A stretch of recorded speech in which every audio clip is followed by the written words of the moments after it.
work session for May 20th, and we now will do, for the second time tonight, the Pledge of Allegiance.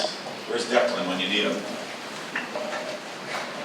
I pledge allegiance to the flag of the United States of America and to the republic for which it stands, one nation, under God, indivisible, with liberty and justice for all.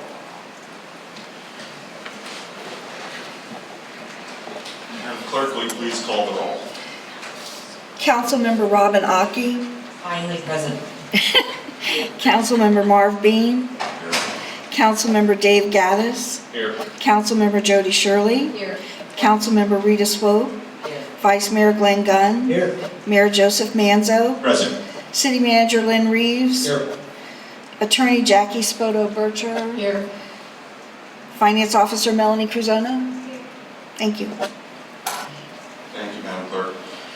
With the permission of council, I think just for order here, I'd like to move item 6 before item 1, keeping the rest of the agenda intact. I think it would be good to discuss meeting protocol. And folks, this is a work session, so although we were very, very formal a couple minutes ago, you're going to notice that this is a little less formal.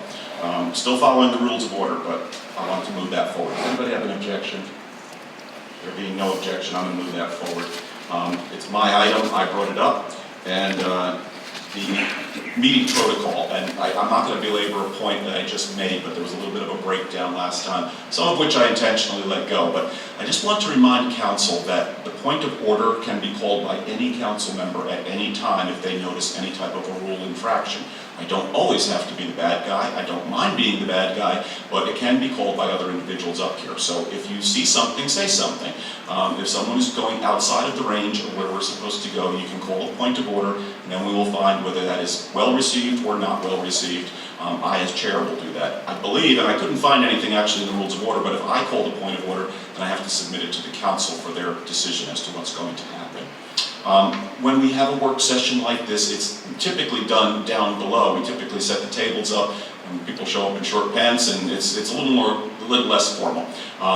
We're up here tonight because of the formality of the first session, but even though it be less formal, we still go with certain rules, and those rules are that one person speaks at a time. We're not supposed to personally attack each other. We're supposed to keep ourselves on topic. It's not a free-for-all.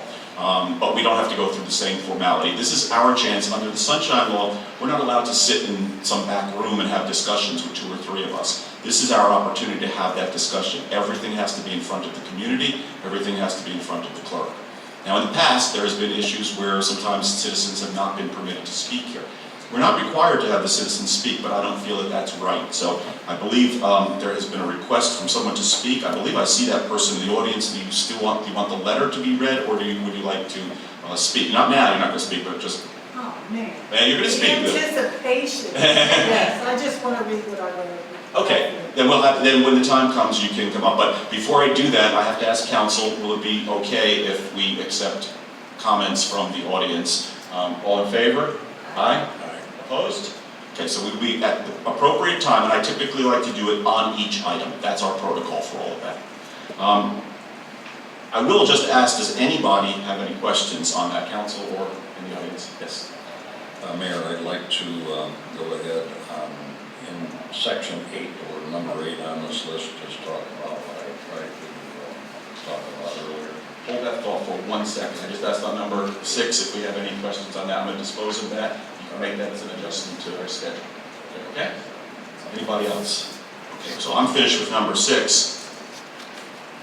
Okay, and I'd like to just add something under general business. This is pertaining to undergrounding. I'll get more detail as we get to that. Are there any objections? Well, do you need a second on that? I don't think we do. Is there any objections? Do we want to do a consensus or a vote? We can do consensus. Okay. All in favor of adding that item, say aye. Aye. Opposed? It's unanimous. It'll be added. It'll be number 8. Okay, thank you. I've just got a question. Yes, sir. Did you close discussion on the meeting protocol? I did, yeah. I've got a couple items I wanted to throw in Okay. there, 'cause Would anybody have, I mean, again, we're less formal here. Does anybody have a problem with reopening it? No. There's no objection. Go ahead, Vice Mayor.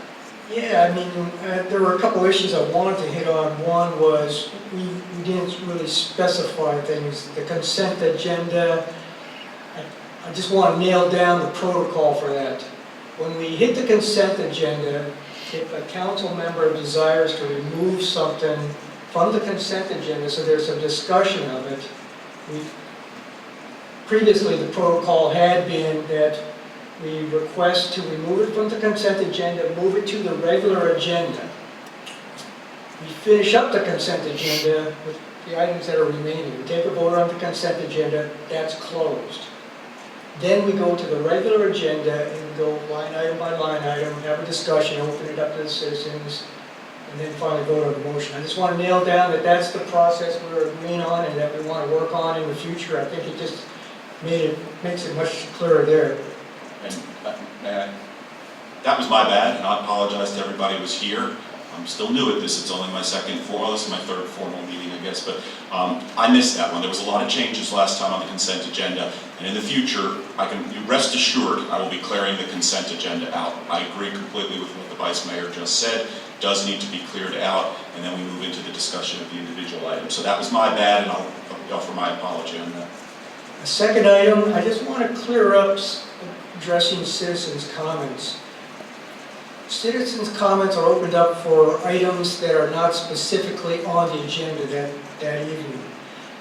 Citizens step up, they're given 3 minutes, and just to nail down again the protocol, there should be 3 minutes uninterrupted. That's their time to speak. At the time that they conclude, I just want to get an understanding or consensus of what we want to do here, because I think that a person comes forward and steps up to that podium to address an issue because they want to be heard on something. They want to be acknowledged that, hey, I've got an issue, you just listened to me, you've heard my issue. They want to be acknowledged. And if possible, when do we discuss that? If it's a quick hitter, we might be able to just take care of it right there. In other words, the mayor directs the city manager to look into that or something along those lines, but they're looking for acknowledgement that they've been heard. If it's a quick hitter, maybe we go ahead and address it right on the spot. Do we want to deal with it right on the spot after he speaks, while he's standing there, so that if there's a little extra question and answer, it can be taken care of, or do we want to hold all of the comments and interaction until the conclusion of citizens' comments? Vice Mayor, if I may respond. The way Robert's Rules of Order go is that first the council speaks, as we just did tonight on the formal session. Then city manager really can chime in at any point in time. And we opened it up to the legal. I'm just giving them the priority because they happen to be up here on the dais, and that they have the same responsibility. Actually, anyone can come through. You don't even have to be a citizen of Bel Air Beach. So I like to do it, and I believe the way it calls for is that all citizen comments come in. I'll tell you what is improper is to have a dialogue between any citizen and any individual, and that happened last time too. It's not going to happen again because it's not supposed to happen. When you address the body as a whole, no individual members. And if you have a question, you can ask the question. I spoke with Mr. Reeves and I spoke with the city attorney afterward, and I said, I'm never going to put you on the spot and force you to answer something, because you might not have it. I mean, I know people think attorneys are just some storehouse of knowledge and we know every case in the world. We don't. Sometimes you have to get into it. We just saw tonight we had to research something. So it happens, and there's nothing wrong with that. It's better to get it right than wrong and be quick. So we're going to ask, I will always ask, and this is what I propose, and I think this is the way the rules call for it. I would ask Mr. Reeves if it's a city manager question, do you wish to respond now? He can respond then. He can respond at the end of the night when his comment time comes up. If it's a legal question, we're really not here to have attorney individual feedback. That used to happen and really not supposed to be happening. So again, I'll give the attorney the option to respond on a legal issue. And certainly then, I think at the end is when council comes back for the final go-round, and it's closed at that point. It doesn't go back to legal and everyone else. This has to end at some point in time. So we come through a second pass-through of council, and at that point, we then move it to vote. That's my understanding of the rules, and again, I don't profess to be a complete expert on this stuff, but if I'm wrong, please correct me. But I think that's a little different subject than what we're talking about. We're talking about citizens' comments. They come up, they want to, and sometimes it's addressing one of us individually. It may not be a pleasant address. It might not be a question, it might be. So how do you handle that? there shouldn't be, okay, so what we're talking about, and I'll be As clarify. if someone said something to me, if a resident came up and said something direct to me, accusing me of something, would I respond or not? Or if it's positive, they want to question in the city, they have a question, do we respond or not? I mean, how did, in the past, we were told, we just say, okay, we'll look into that. I'm gonna call a point of order if somebody comes up here, and anyone else can do the same. It's not for a personal attack against an individual. The rules of order clearly state you're to address the body. If you watch the House of Representatives, and I'm not trying to be the House of Representatives, but you address the chair, you address the body here as a whole. So if someone has an issue with something that's done, they can say, council member, they can mention it by name, but it's not a one-on-one from the person standing there. And we're talking about the first citizen comments. We always send stuff out to citizen comments on each vote, so I'm mistaken, and this is a good thing. I was giving you the process for regular citizen comments on a resolution, but this is the 3 minutes unlimited that you have in the beginning. And it's on any topic, but it's to a point. We're people up here, folks. I mean, you know, we got feelings. You're not gonna come up here and personally attack us. And I will never hold back if you get anyone gets personally attacked up here, go get them. Go get them. You know, you can defend your honor, you can defend whatever you have to, but don't expect that you are not required to do that. That's at your option. If you want, I'm going to say thank you, and the time to address that would be afterwards. There's not supposed to be a dialogue during that period of time. A citizen comes up, makes their comments, they sit down. We can pick it up at the end if we want. But if we start So getting... would we say that's across the board then? If it's even a question of a city event or something like that, and we aren't certain we have the answer, just we'll look into it, we'll get back with you, or is that how do you acknowledge someone that has a question? In the past, we've not acknowledged them. What I've been doing is, again, I spoke this over with Lynn Reeves and actually our council, and I said, I will turn to you and say, I think I did it last time, do you wish to answer that now? Again, Lynn Reeves knows quite a bit about our city, but he doesn't know everything about the city. He may have to get back to someone. I'm not trying to embarrass him, and I don't think the citizen is trying to do that. So if he has the answer at the tip of his tongue and we can dispose of it, that's fine. One thing I had run on was the idea that if we don't get an answer to the citizen, and this will happen, I'm going to ask that it be kept as an open item. That should be kept as an open item until we get the citizen that answer. Be it a phone call from Mr. Reeves, you know, something from us. But, you know, I don't think there's any place for the personal attacks over here. It's just, you know, it's just not proper. And we have to make, and if you read our actual rules, it talks about addressing the council with decorum. I mean, and it's the same, it's a two-way street. So, you know, it's one thing if we're fighting up here, but it's not supposed to be back and forth. It's just not.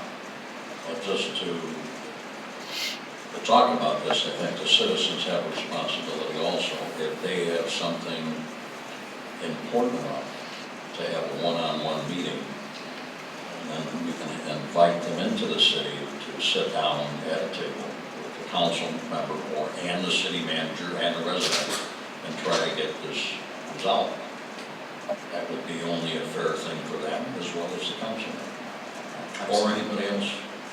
Absolutely. It's just, the key is doing it in a respectful manner, okay? If you're going to get up here and scream and yell, and I've seen some videos in the past, it's not going to fly. We had 3 sheriffs here tonight because I didn't know what to expect. You know, we're not going to have it, okay? It's just not going to happen. But certainly come up here. You want to tell us that we're not doing a good job? Come on up, okay? And somebody may rebut you at their time, okay? So if you come up and say stuff, we reserve the right to say what's on our mind, but I don't want it to be a one-on-one dialogue. That's really against the rules. Yeah, they got off track just a little bit. I think the protocol is specified if you go into the charter and that sort of stuff. It's citizens' comments are supposed to be directed at the entire council, not personal. So I guess the consensus is it's situational, and if it can be dealt with in a very timely, quick hitter fashion, the city manager can deal with it. If not, it looks like it's going to be a longer discussion. It'll be held until the end of the citizens' comments. Lastly, would be a possibility of having a short break somewhere in the agenda. Some of these meetings do get long, and even though we think it's going to be a short meeting, it gets long, so perhaps we can have a break scheduled after the regular agenda items before we get into discussions, and or just bring it up, and if we don't think we need it, we can just move past it. If we want it, we can put it into effect, but it also gives us all just a break for a minute to catch our breath, and in the effort to engender community. It gives us a chance to go down and talk to some of the residents, and if something came up during the regular session that they want to have a second thought or input, it gives us an opportunity to interact with the residents. That's all I had for meeting protocols. I would like to add something at this point. I really think we should ask our community how they would feel about that break, because the feedback I've been receiving from many people in our community is that these meetings are way too long as it is, and they look at the agenda, they come to discuss or hear just a certain item, and then it gets moved and shuffled and shifted, and then now we're taking breaks. I don't know, I really think we should ask the community, because they're here for a long time already, they've got lives going on, so, I mean, actually, we might even end up, or not end up, but look at putting an end time on our meetings versus just continuing on and on and on. That's my opinion.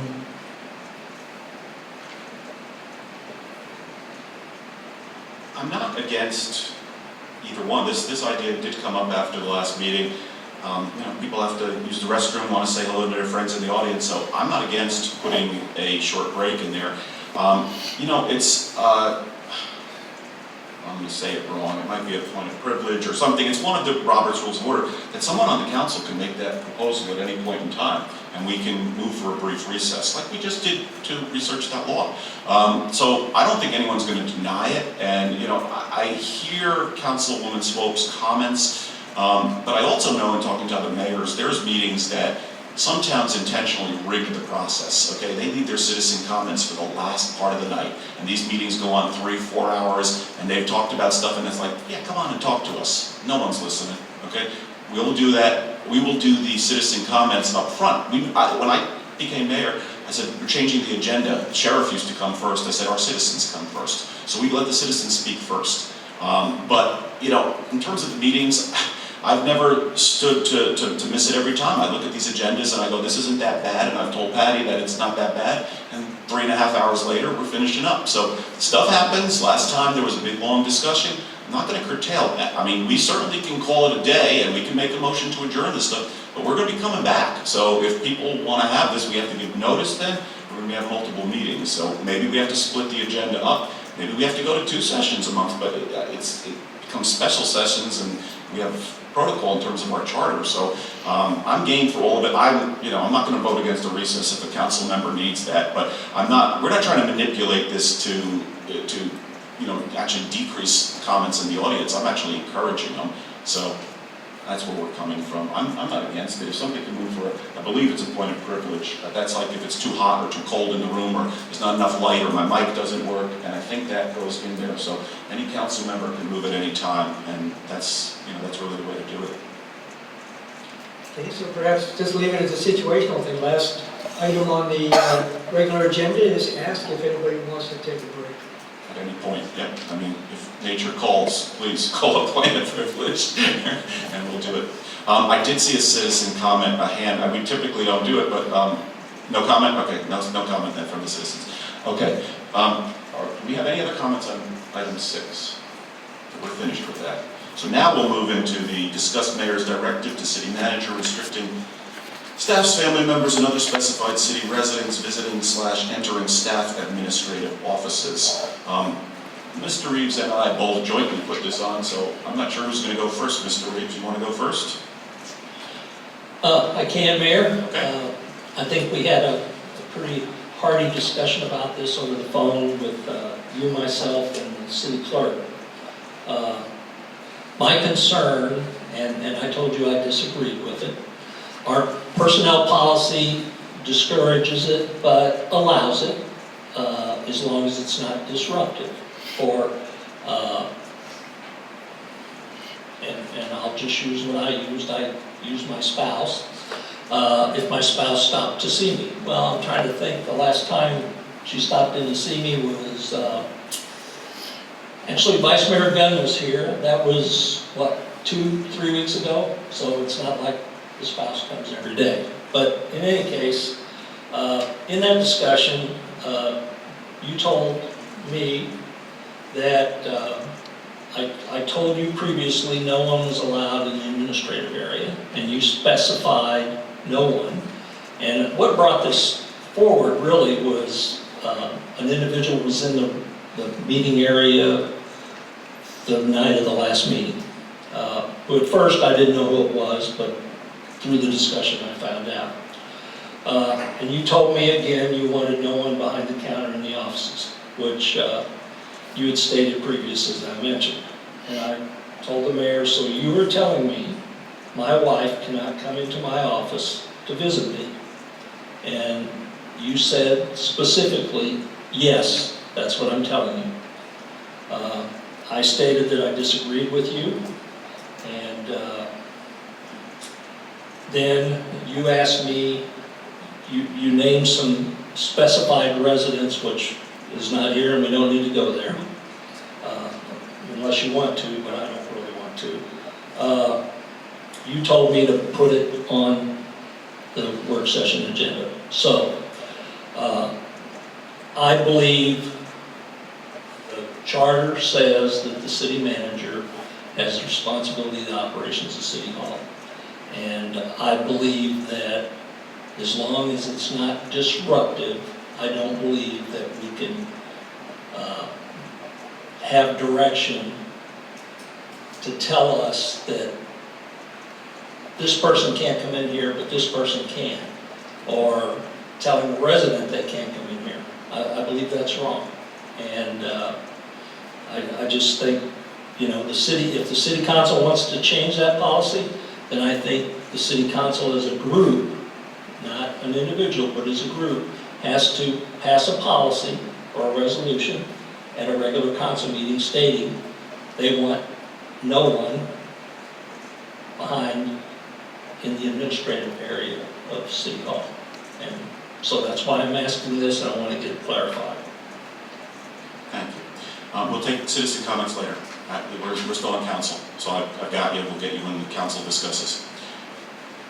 Mr. Reeves pretty much stated that correctly. I made no directive to him. He and I discuss a lot of stuff about the city in private.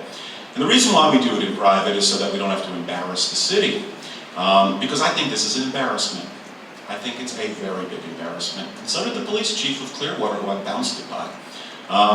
This is not something that's done in offices, it's not done in law firms, it's not done in electronics companies, it's not done in the military, it's not done at the county, it's not done at the sheriff's office, it's not done at the Division of Elections, it's not done pretty much any place. You don't bring your spouse to work. I have nothing against any of the spouses here, I don't even know most of them. It's immaterial. What I found, and this is the discussion we have, I said I don't like it, okay? I cannot make policy for this council. We have 7 people on council, of which I am 1 vote. I can bring stuff up that I see that's going wrong. And the city manager works for this council. So when I see something that's not being done right, I go out and I mention it. In this situation, I mention it directly to him so as to avoid what we're going through and going to go through right now. But that's okay. I will do it in public, and then the council here can decide if it's something that concerns them or doesn't concern them. So Mr. Reeves did pretty much state that right. Let me tell you who I found behind the counter last time. I found Mrs. Marino. Now why is Mrs. Marino behind our counter prior to a council meeting? When Patty Gentry was having a legal discussion with Jackie Bircher and Mr. Marino, there's a concept known as lawyer-client confidentiality, and when you invite the neighborhood in, you blow the confidentiality. I don't know what they were talking about. It doesn't really matter. Mrs. Marino doesn't belong behind our counter. She's not even a resident of this city. Now, one of the things Mr. Reeves said to me in the past was, you mean I can't hold a meeting in my office? Of course you can hold a meeting in your office. I've met with him in his office. I would expect if he deems it convenient and he wants to have someone come into his office, then by all means, meet with him in your office. A meeting about business. We are paying you and everyone in this building to work for the city, not to have a country club, not to have a social event. This is for work, this building. I'm not saying be nasty to our citizens. If someone comes up to the front counter, by all means, how are you? How do you do it? Let me tell you what we heard last week when I was here to sign checks. We heard employees complaining that they were going to lose their job, talking to the citizens here. Because apparently there's council people, maybe, allegedly, speaking about this. They're scared of their lives.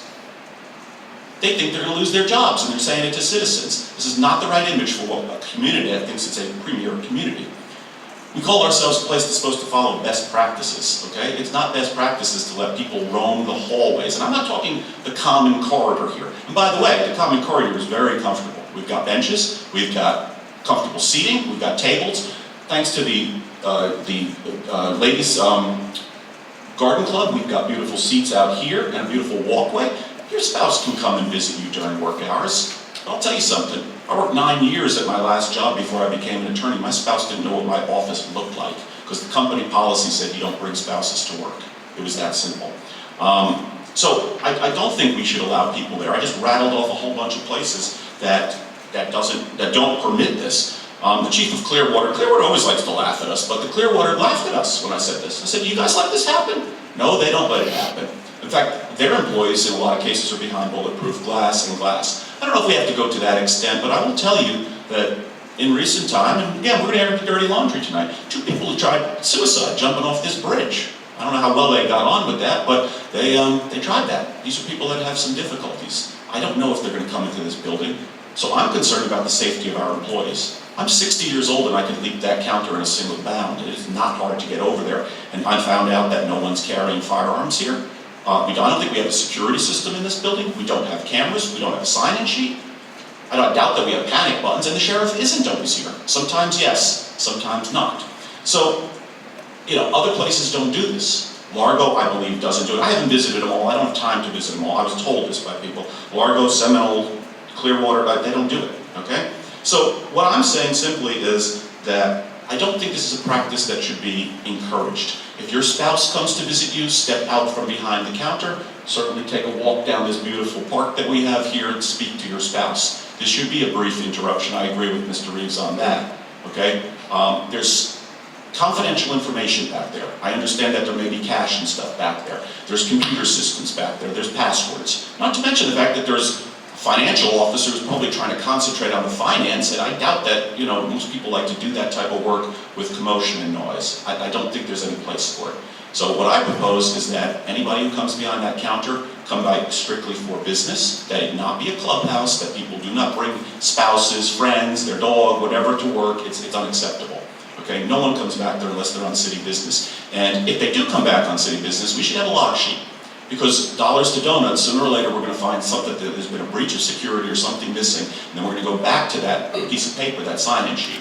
Every building that I go into as an attorney, and I just did this with Blue Cross in New Jersey, I had to have a photo ID made up. They knew the minute I went in, who I was seeing, I was escorted through the building, I didn't get to roam the hallways. That's the way private business does it. Private business that's concerned about their security, and I'm very concerned about the security of our employees over here. So this is for their benefit. We've agreed to disagree, and that's healthy, okay? He and I will still discuss what's happening in the city, and I like to try and work things out, but if we come to an impasse, then we have to bring it to council. So that's why we're here tonight, and at that point, what say council? Well, I would like to say something. First off, the community paid for this building, and we're sitting here talking about transparency all the time and open communication. But now we want to tell that same community that you can't go back into that area when they should be allowed to. They felt paid for this building, first off. And second of all, I understand that there was a meeting held between you, Mayor, and the attorney, of which June attended. So why was she back there in that room when she's not an employee? She's, not your spouse, but still. I mean, the rules have got to apply for everybody, but I totally disagree with this whole thing, and I'm shocked that it's on here. Our community is paid for this facility, and they should be able to use it. Let me answer the question that has been raised as to why June, who's my assistant, since I don't get an office nor an assistant from City Hall, June functions as my assistant both in my law practice and for me for any mayoral duties. She was not in the back room, Councilwoman Swope. She's never been in the back room. In fact, despite the fact that Pam Nightingale routinely asks her to step back there, and she's in the audience and she'll speak to this, she declines every single time. She's never been in the back room. And as a point of reference, I don't even know what's down our hallway past Len Reeves' office. I've never been down it.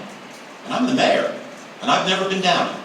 So we met in the conference room, which is where conferences are supposed to occur. And I have no problem with transparency. If someone comes in and wants to speak to the city manager about the city, absolutely, he can choose to have that meeting in his office, or the conference room. We do have a conference room. It's a beautiful conference room. It's right off the hallway here, right next to my picture, okay? That's our conference room. So you can go in there and you can have a conference with someone. It's his direction. I'm not gonna get involved with who he brings in back.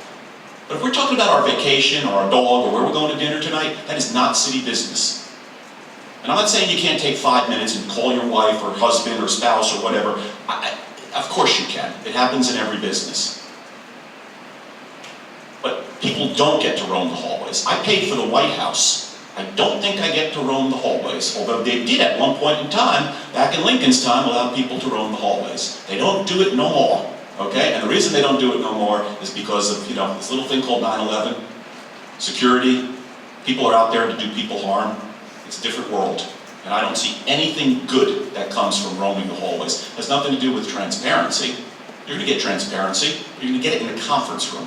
You're not gonna get it in someone's private office, and I don't know what people are doing back there. So, I don't like it.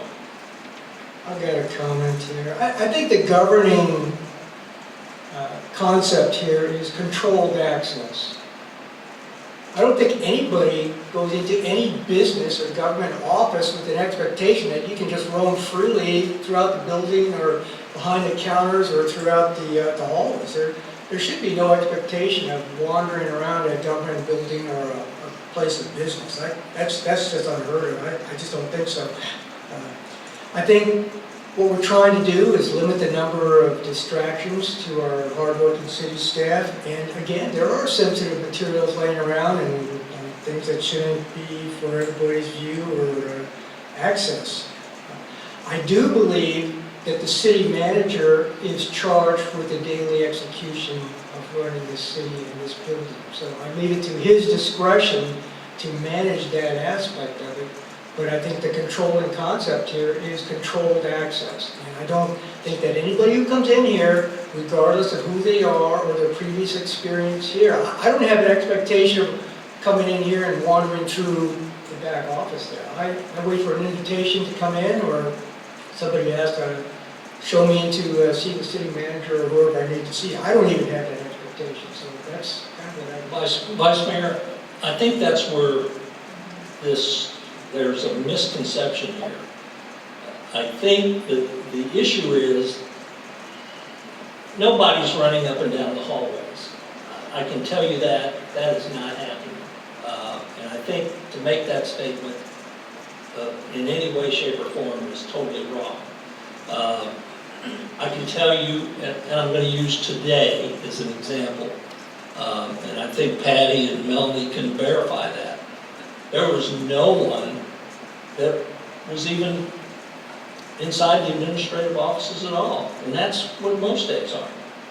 Occasionally, someone comes in, they say, I want to see, but I guess how I look at it, my wife comes in, she's a resident and she's a taxpayer, and you're telling her she can't come in here. And I think that's wrong. I do think that. If she wasn't a taxpayer and a property owner, then I could maybe see that to some expectation, but it's not about me, because my wife is a resident, and you already stated a resident can come in here, okay? This isn't about me, because I feel my wife's a resident and she has every right to come here as a resident and speak to me. It could be about something she wants to tell me about 7th Street Park, I don't know, but it's not the point. The point is, we're telling the city clerk, we're telling the finance officer that if their daughter stops by to see them for 5 minutes and they want to come in her office and talk to her, that's what you're saying. And I disagree that if this was a heavy security operation like the military or the Clearwater Police Department or the Sheriff's Office, I understand that. But I also understand that in most cities in Pinellas County, you can walk in and as a spouse or a relative and ask to see, marry my, wife or brother or whoever. So I think that's where the misunderstanding is between the mayor and I think that he has this belief that there's a bunch of people running around here and they're not. Yeah, I have no problem with that. I mean, it's a situational thing, and if a family member shows up, if they're escorted and invited in, I have no problem with that. We don't put them in the safe and let them take the money. But again, the governing concept is just controlled access, and I leave it to you to manage that discretionary process. I think it comes down to, like he said, controlled access. If your wife comes in and just walks through the door and walks straight to your office, that's She a problem. can't. But if she comes to the front One desk person and at a tells, time. and she comes to the desk and she tells Pam, hey, can I see my husband? And she calls you, you come out and you escort her back to your office for 5 minutes, I see no problem with that. So I'm kind of in the middle. I understand what you're saying about security, where I don't think everyone should be able to walk past the counter willy-nilly, and I have never been past the counter. I don't even know what's back there. And, but I also don't think that we can't let people in the building. The common areas, anybody's welcome. Behind the counter, you have to be escorted, invited, you can't just go in. There is no proposal, and I love Mr. Reeves sometimes twisting words. No one, and I have never said that this building isn't open to the citizens. Hey citizens, you paid for this building.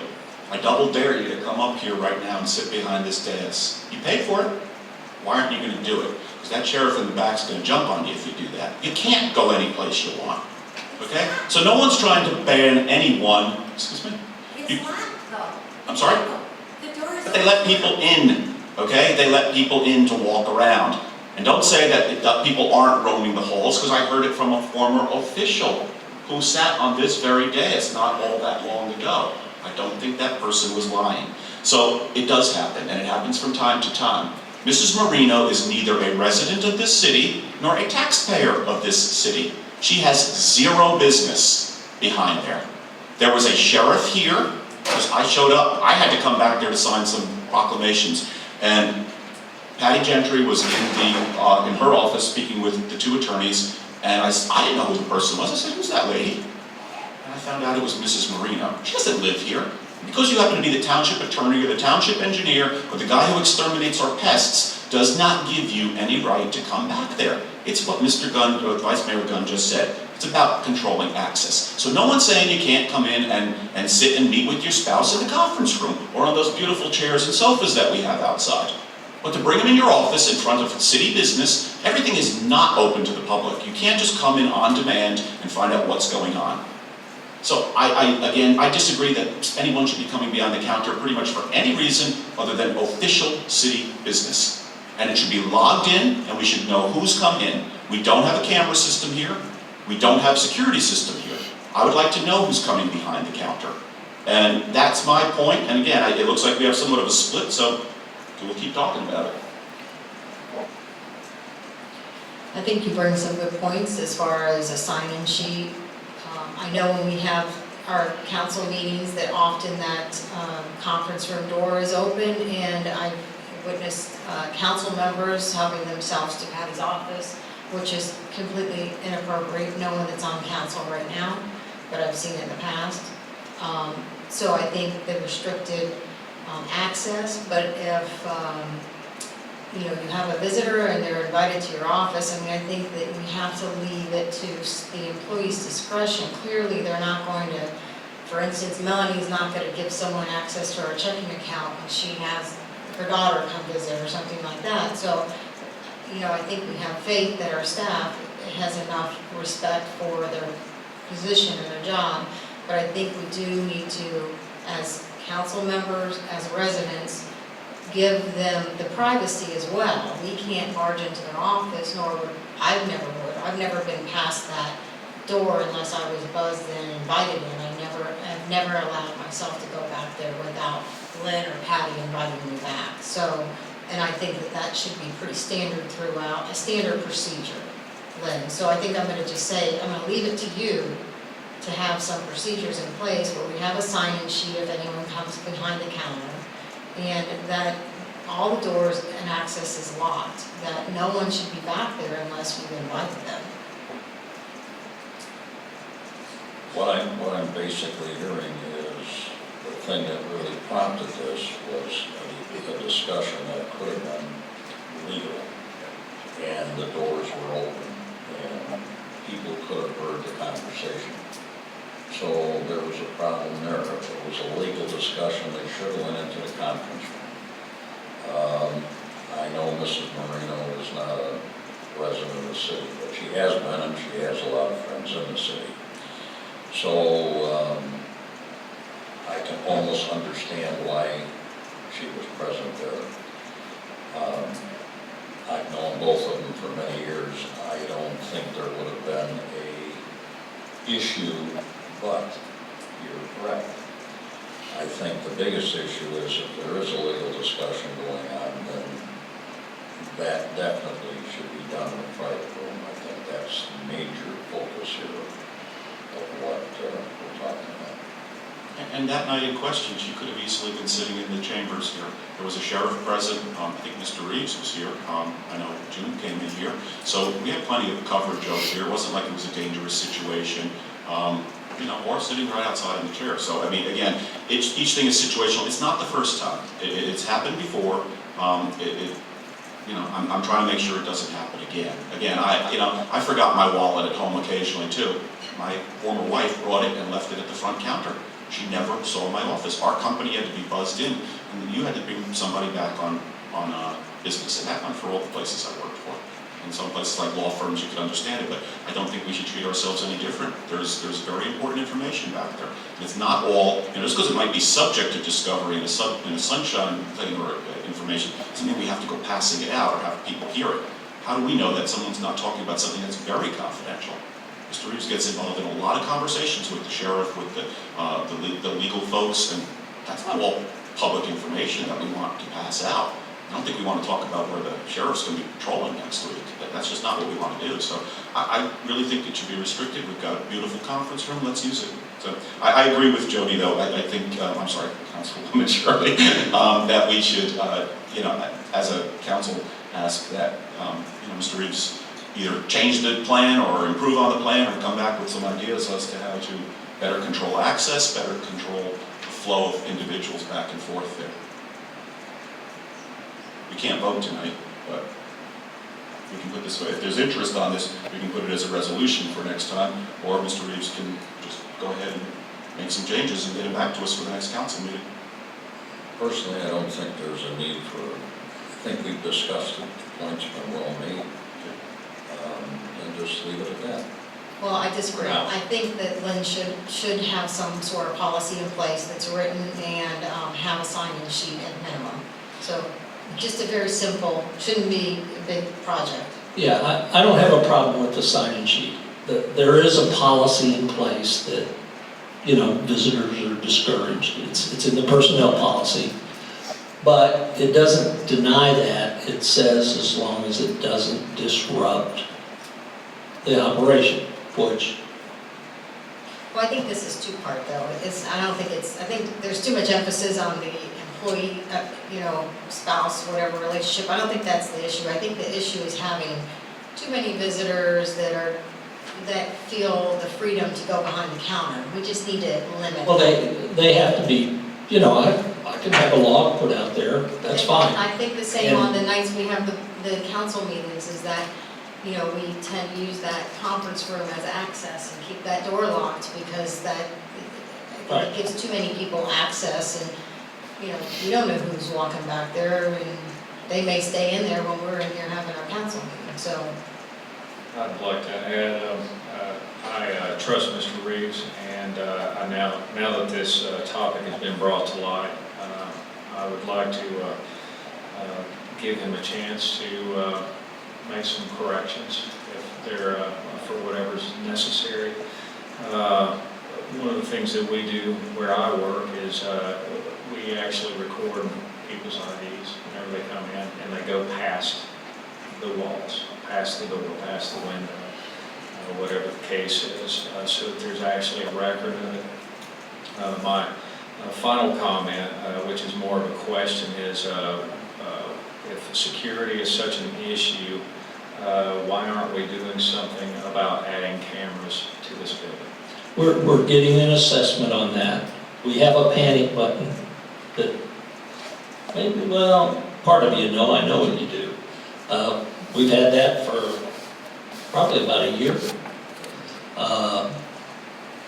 And we are looking at the cost of cameras. I've got a lady coming to do an assessment on it. So, other than people coming in for a beach sticker or things like that. We have very, not a lot of people that come in this building, other than to get a drink and use the restroom because they're walking the bridge. We don't have what would you say on the average day, Patty, that comes in the building? 25 people maybe? It does, Depends. it does, yeah, right. Some days, like you said, it's mostly people walking the bridge, and that seems like a high number, 25. Yeah, so, and the door typically is locked, because we don't want people back there unless they've been invited in, so that's why I really felt that this is something the council needed to weigh in on. And it sounds like what you're asking me to do is put a log, and if someone's invited in, then that's fine. Procedures also, that's what I heard. And again, this isn't a formal vote, and maybe this just has to come to resolution next time so that we can, if we can't settle it basically, and I owe the citizens a chance to comment on this, so I don't want to finalize this, but it seems like a log is, I think it's almost unanimous agreement, but I like the idea of changing the policy, or at least revising some policies, and have the council work on this in terms of, what's the proper access control. Again, using best practices, what do the other cities do? And the county, and the sheriff's department, and everyone else. I know when I went to the election board, I never was without having an employee by my side. I didn't get to walk around. And realistically, Mayor, to my knowledge, people that are coming in, they're coming to speak to someone. Now, if Patty and Melanie have told me differently, what I've seen is they've come to see someone. They've come to the counter and said, hey, I need to talk to Bill or Kyle or someone. So, what I would say to the procedure is, the procedure will be that we'll put a log in, let them sign a log that they came into the building, and they're escorted into that area if need be. A lot of times it doesn't need be. I mean, I deal with people at the counter all the time, come out to ask me about a permit or something, or what they can do, or, even Councilmember Gaddis, when he first came to get his, your dock permit, we dealt with it and went through it. So this isn't widespread that I see, so. Can I add something right quick? Throughout the entire process, I was never invited out back. Right. Everything was done either through the window or in the smaller conference room across the hall. Right. So it's not like, and I really don't feel we're the police department, the military. I think we're a city, and I think we should be a community and a community to everyone. Well, I do visit a lot of municipalities. To pull a permit, I have to go through a metal detector. It happens, and that's not unusual, so I don't want to say we're a city, but, it's as long as we have a policy in place, and we're doing something to protect our staff, that's really what it comes down to. We will, I'm sorry. I just looked through the personnel manual, and it's not really apparent what the policy is for access. So if you could just review that and maybe just shoot out a bullet and show us what it is, and everybody's happy with it.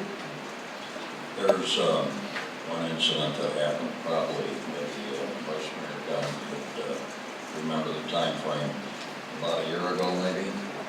We had an issue where someone came in and sat, and he was in the water, and it was somewhat of a dangerous situation, and both of us stayed around for a while, and then we had the sheriff come in and escort him out. So I think eventually, with Mr. Reeves, you're looking at a camera system and maybe some kind of a glass protection to keep people from jumping over. That would be a good way to go in the future. And camera systems here, since we use this facility for weddings on the weekends, it might be smart because there has been incidents here, people got out of hand, and you'd have record of it. Who it was, who enters, who leaves, including the park. That wouldn't be a bad idea. I'll open this up to any citizen comments. Yes. That's good.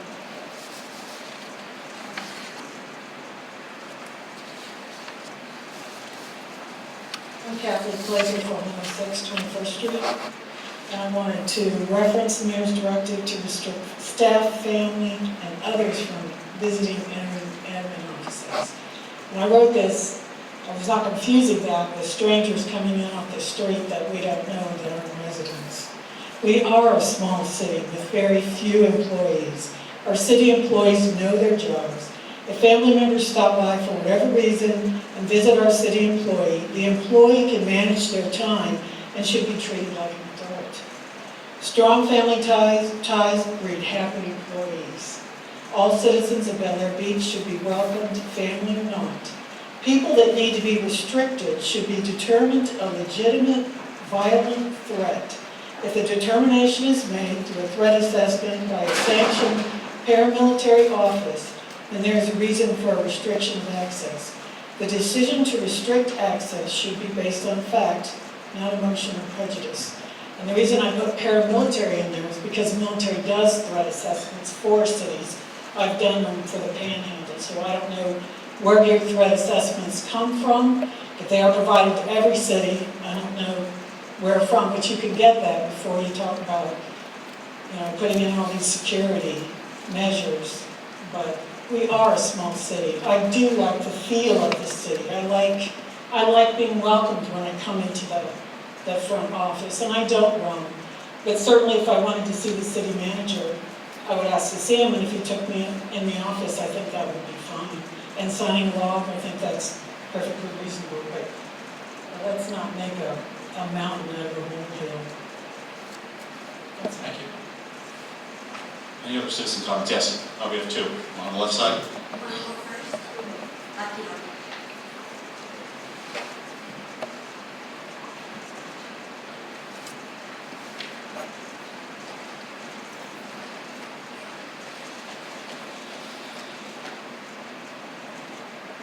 I'm Barb Colucci, 104 9th Street. I just have two things to say, well, a couple of things to say. Number one, I do like this city just the way it is also. Number two, you talked about how the private sector has security, and we're not the private sector. We're a little bitty 1,500 person town. Number three, I am lucky to be employed in a municipality also. And actually just spoke to a new council person or commissioner, whatever they call it, at Newport Richey, because they have a security guard. And he was doing a survey of all of the Pinellas County and up and down the coastal regions, and the only two people that, and all the people that he called, that have any kind of security in their municipal buildings is Clearwater, obviously because Clearwater's a huge city, and them, Newport Richey. And he was going in to put it before their board to take it away. I forgot the third thing, but I can come to short. And I think, well, I forgot the third thing, so I'm going to say goodbye. Thank you.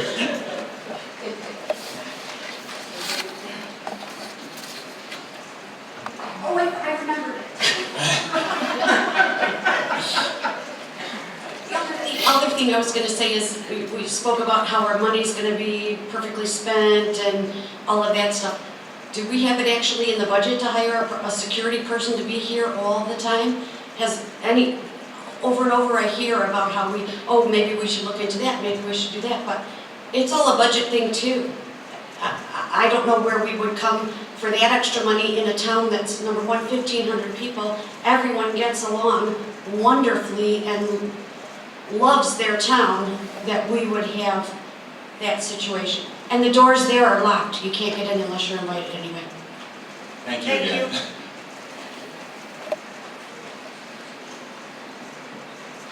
Leslie Notero, 2300 Gulf Boulevard.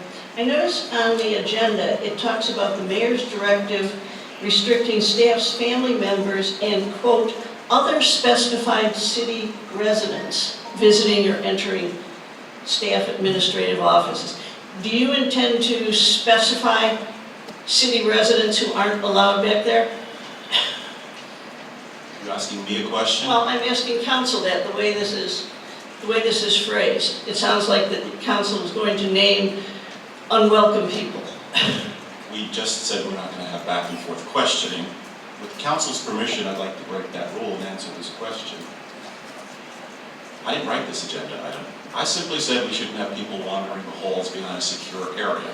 And I don't care if we're Mayberry RFD or Clearwater, Florida, we shouldn't be doing it. No one, Lynn Reeves wrote specified people. No one, read my lips, no one goes back there unless you're on official city business. That is not where you're taking the dog to the vet. That is not where you're going to dinner or vacation. That's not city business. You do that out in the hallway. You don't go back there. Jody Shirley just mentioned that she goes to many cities and has to get scanned in. Go to the sheriff's department someday. Go any place and see what the level of security is. No one lets people wander. And I don't care if they know you or not. I've been to plenty of places and they know you're coming, they know who you are, you're fine, you're an upstanding member of the bar. They don't care. You still have to go through security. And so no one's specifying anyone who's not welcome. And it has nothing to do with the main corridors. It has nothing to do with using the building. It has to do with coming back into the office space, into the workspace, unless you're there on official city business. Everyone's welcome in this place. Everyone. You're welcome in the public areas. That's private area. You may have paid for it, but it doesn't mean you get to use it. I don't get to drive the car here that we own. I don't get to play with the tractor. I paid for it. We all paid for that. I don't get to take this TV home and watch the football game with it. You know, just because you paid for it doesn't mean it's yours. This belongs to the city, and there's security issues. And what do we want to wait for? Because I'll tell you something, the bad guy's not going to call you and tell you he's coming. He's just going to come. And then you're going to be sorry. And then someone's going to stick a microphone in front of my face and say, how did that happen, Mr. Mayor? Because we didn't think it was going to ever be a problem. It's never a problem until it's a problem. I'm sorry, whatever time I took up answering that question. No, that's fine. Okay, thank you. Yes, ma'am.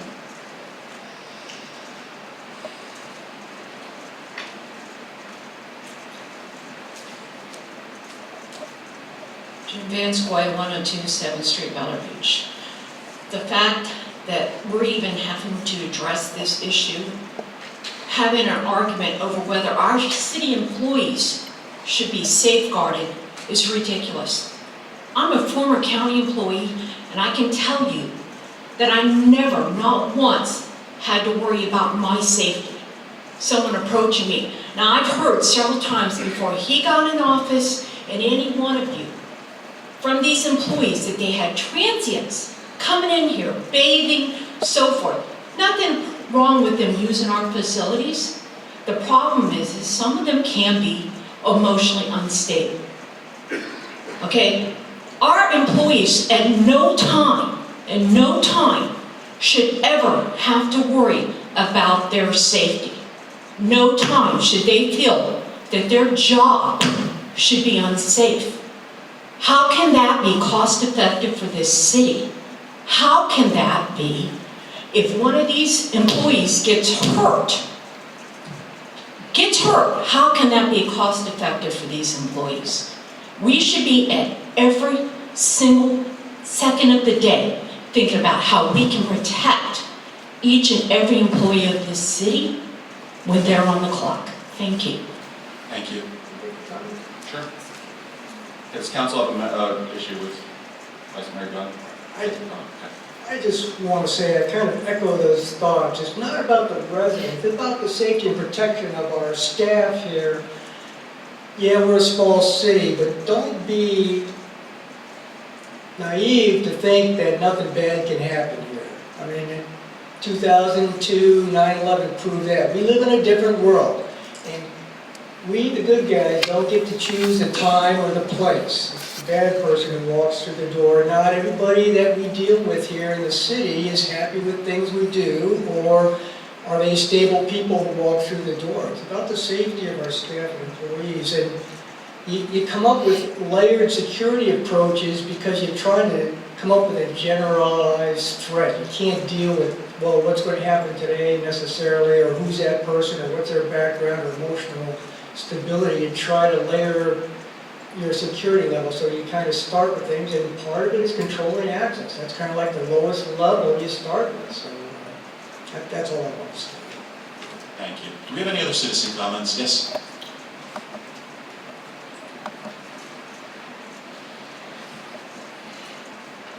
Becky Burgess, 111 Fifth Street. Just an observation as I've observed, as we've talked about this, and it's been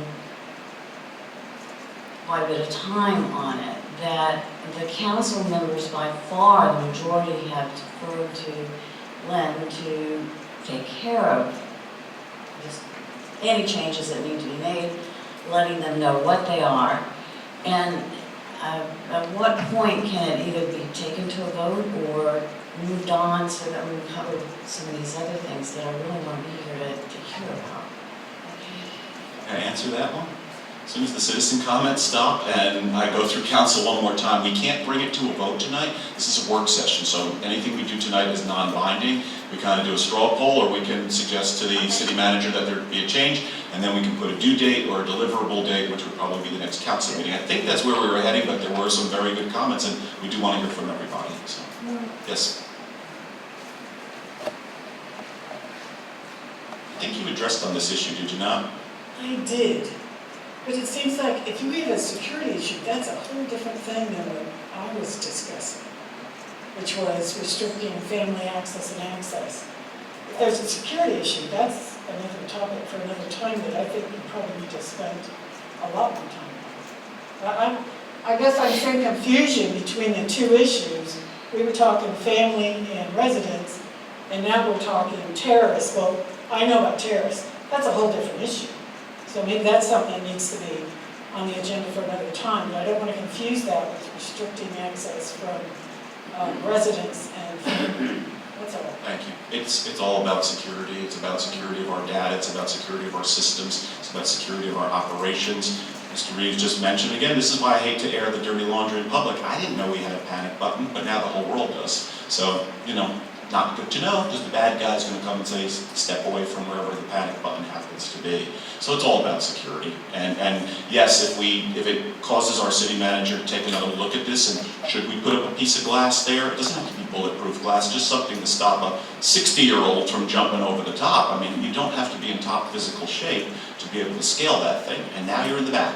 And go ahead and move for your panic button, because you'll be dead before you get to it. It's you know, I'm with Vice Mayor Dunn. The bad guys aren't going to call you and say, I'm coming on Tuesday. They're just going to come. And it can be an irate employee, an irate citizen. It could be just one of those people who wanted to jump off the bridge and decides to go with death by cop.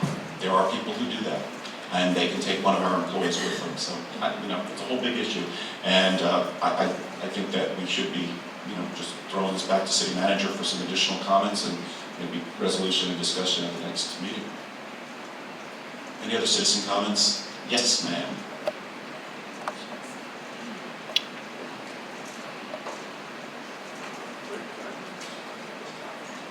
Rebecca Hollis, 114 7th Street. To address this issue, I agree with the sign-in sheet. I go to my father's work during lunch break, a lot of times to eat lunch with him, and I'm treated no different than anybody else. He works at Tampa Electric Company. They take my name, my tag number, they mark the time that I come in, the time that I leave, and I'm escorted in, and I'm seen out. And I kind of like that because I'm documented at a specific time, and if something were to occur, I have a timestamp, so I couldn't be marked to any issues that could have occurred. Like say I got robbed at a specific time, and I was a suspect. So I can see the benefits from a visitor, a visitor's aspect of being signed in to go with that. It's beneficial for both the visitor and the person working there. So I just wanted to bring up that aspect to this issue. Thank you. Thank you. Any other citizen comments? Any other council comments? I think where we wanted to go with this was to turn it back to City Manager Reeves for some additional procedures in taking in light what we said tonight. There's quite a bit here, and come back with a proposal maybe to council. Would we do it for the next work session? because I don't think this is a topic probably for a regular council meeting, unless we're going to actually go to resolution on it. Mayor, I just, I think we've resolved the issue, unless the council thinks we haven't. If we had the law, and anybody's escorted, I understand your concern about security, but I don't think we're talking about those people. We're talking about, a family member or a resident. We're not talking about the terrorist, thank goodness they haven't come here, but we are looking into the cameras and other things that we can put in here, and we'll see what those costs come out to be, and if the council wants to move forward with that, we'll do that. But I think we've, what I'm hearing from the city council is do a sign-in log and make sure whoever comes in is escorted. And we'll look at the other security issues. I'll let this go on all night, but I don't agree. I think we said that our policy manual now, Vice Mayor looked at and said, it's discouraged. I want something more specific than it's discouraged. That doesn't mean anything. Discouraged what? How? What's discouraged? A 10-minute meeting, a 5-minute meeting, a 2-hour meeting? It's forbidden, okay? Or permitted only in exceptional circumstances. That's where I'm coming from on this thing, and that's why I said, I think we need some language. We're in the process of rewriting the personnel manual. So at that point in time, that's one of the strategic plan goals, to rewrite that personnel manual. And we have retained a consultant to help with that. And so, if the word discouraged, and as long as it's not disruptive is not the correct word, then, we'll correct that in whatever way, shape, or form we need to. What's the target date for that?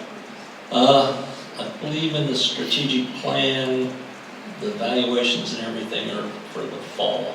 Fall of this year? Yeah.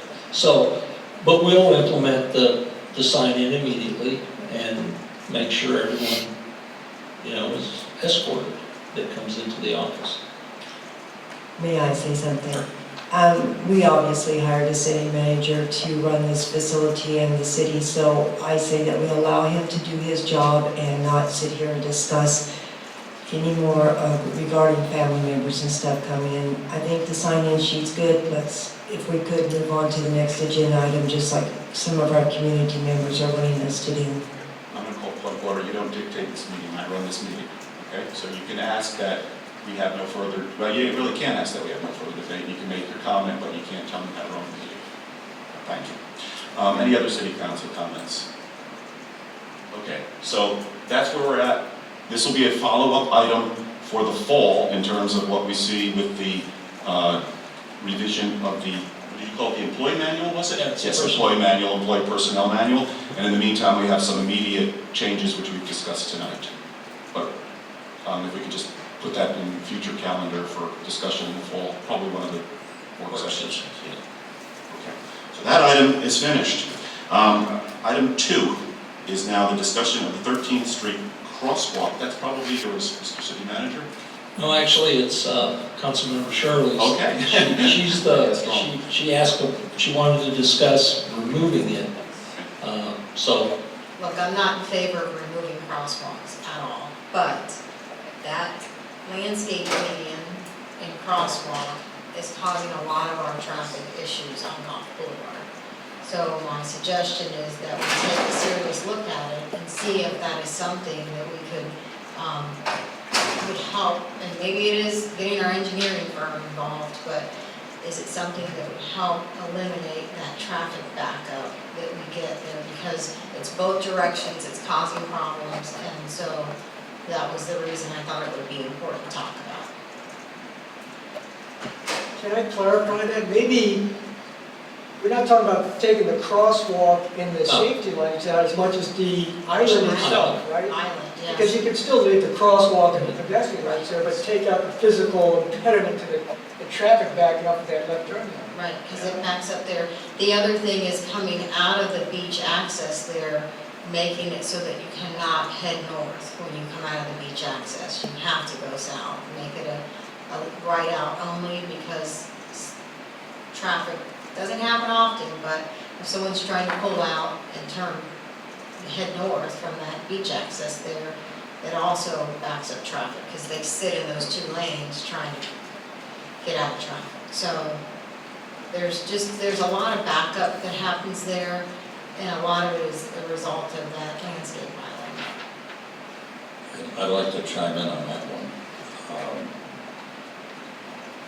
Between 13th and 19th, anybody living in that area in Bel Air Beach as well as Bel Air Shore, without that island being there, would never be able to get out on a weekend.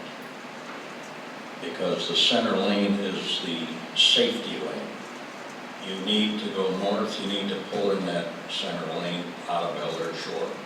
If you're going to go south, you need to pull out of Bel Air Beach and go south and pull into that center lane. If that island wasn't there, the traffic would back up to 19th. I'm sure of that. Years ago, it used to back up beyond that on a weekend or a holiday weekend. I don't know what we can do, but I don't think taking it out is going to help. I think it's going to hurt. As the sign is that we had put up, make a turn on red going north. That sign is causing, on the weekends, an issue trying to get out, going south or north, because the traffic's continuous. To Councilmember Shirley's point, I mean, I've personally witnessed it, seen it. It does back things up. It's particularly, you can't get enough cars that are going to want to make the left turn to get onto Causeway. They have no place to go, so they feed over into the main travel lane, so you block that lane, and now you're down to 1 lane, and it just becomes a mess. I think Councilmember Beam has a point here, because, also having tried to go the opposite direction, that functions as a blocker. To City Manager Reeves, I believe, and I've been waiting very patiently for this Tom Washburn guy to sit down with you and me and discuss traffic, because it's a general topic with this traffic that backs up in our city, traffic that backs up on the bridge, and I think this is a county road, so we probably need, before we can do anything, we probably need them to get involved with it too, right? Right, and I've spoken to Tom, and I've given him a couple dates, and for you and I to meet with him. So we'll get that worked out with that. I would tend to agree with Councilmember Beam about the coming out. That would create a problem, I think, for the people that live 13th, 14th, 15th, 16th, 17th, 18th. Harrison, you can just go down the road, right? So you're always going to have traffic that you have to wait for an opportunity to get out in. Right. You're going to have that issue, but when you've got cars, the other day, I went to Sand Key on a Saturday, late afternoon, and it was backed up all the way to Sand Key, heading south.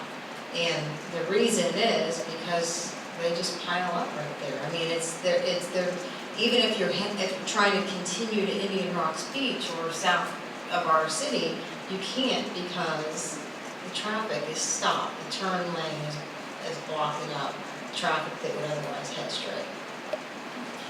Can I make a suggestion here? I mean, even from your survey, traffic congestion is really up there. How about we schedule a dedicated council work session to get the brain trust going here and get the residents in here, and Mr. Washburn, invite him in for a special work session so that we can all air the grievances and start brainstorming some ideas. And Bel Air Shore, you're going to... Wait. We don't, well, excuse me. We don't shouting stuff out from the audience, okay? When the time for citizen comments should come up, it's not that time. Yeah, and we can do that. The other thing that you mentioned, Councilmember Shirley, to limit that right turn lane, that would have to be a Bel Air Shore. Saying that, because it's their property to say, turn right. And I think, from that standpoint, we'd want some feedback from there if we went down that pass with the homeowners that are from. I mean, all you're really gonna do is push the back up of traffic to 19th Street. It's kind of like here on the bridge on the weekend, and the mayor and I know it well. Coming across the bridge, as soon as we can get past this, Councilmember Swope knows it too. As soon as you can get across the bridge, then technically, you're not supposed to get in that center lane until you get up to where it turns in. The sheriff didn't hear me, but I think all of us have done it because there's no one there, you know, and you're waiting for somebody to turn right. So, but it will create some issues for, you know, in the bigger scheme of things. I like Vice Mayor Gunn's idea Yeah. with one maybe little modification. I think we should also have the sheriff in, because I've had some discussions with the deputies, the people actually patrolling our city, and they have some observations on the traffic Right. too. So I think, you know, we can invite them also, and this is a major issue, so. I think, And Bel Air Shore? Yeah. just to interrupt for a minute, I think if we do anything, we need to bring in Bel Air Shore on the conversation. That's a definite. Right. Okay, I still want to try to get the meeting with just the mayor, myself, and Mr. Washburn, and then we'll see what we can do. Maybe he can bring some other county people that are hot and heavy in traffic. We did have some citizen comments. Ms. Calucci, I think, was Well, first. that was it. You got it? Okay. Yes.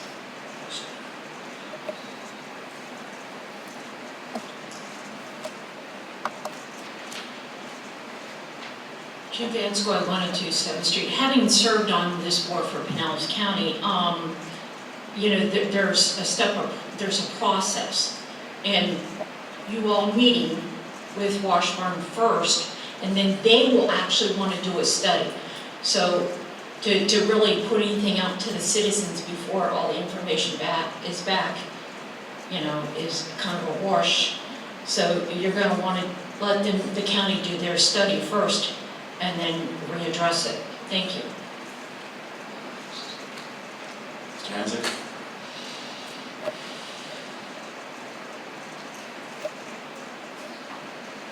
We'll talk about BB guns now. Promise. John Hansick, 103 22nd Street. I've talked about this crosswalk many times. It's in the wrong place. And the last time I talked about it, you have a crosswalk right here at Gulf and Bay. 2 blocks up the street, you have a pedestrian crosswalk that aligns with the vehicle parking lot for beach access. It's a bad place. Also, you got one further up the street, I don't remember what street that's at. The city has a beach access at 21st Street, right adjacent to the Bel Air Beach Resort. I suggested you put one there. Everybody keeps saying don't walk down 22nd Street because of the median, it's too narrow. What choice do we have? You have a beach access. My wife and I literally have to gauge the traffic to get across the northbound lane if we're going to the beach to the turn lane. And then we got to gauge the traffic in the southbound lane to get to the sidewalk on the west side. And I'm telling you folks, and I'm not the only one, you know, there's several council members who live over there, go up and down 22nd Street. You know what I'm talking about. I got seen one day by a council member about watching out for the speeders. My point is this, you need to move that and put it where more people will use it. You get a lot of people from Bel Air out of the States and in my general area, they walk over there to the beach to watch the sunsets. But that's part of the problem that jams up traffic. You got 2 crosswalks inside of 2 blocks. Not smart engineering. Thank you. Any other citizen comments?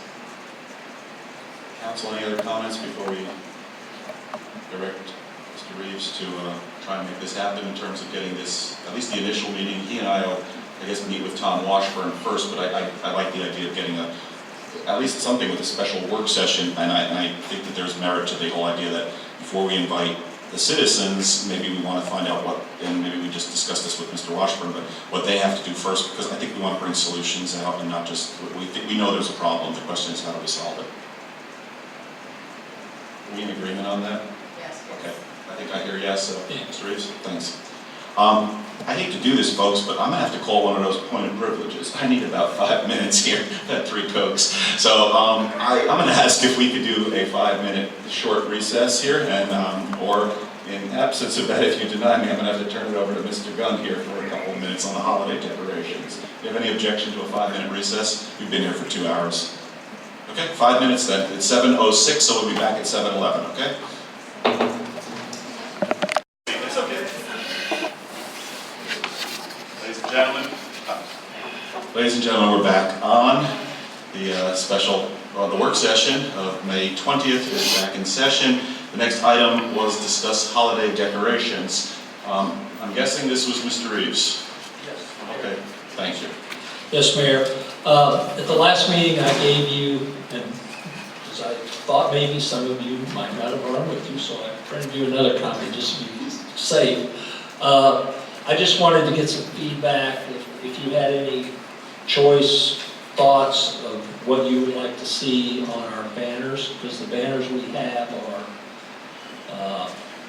not in great shape and we need to replace them. And then on the very last page, we basically only have the Christmas banners and the American flags that we put up. That's all we have. A thought about maybe doing a second banner for other times of the year, so we have something like in the city. But, you know, is there any preference, or does the council not really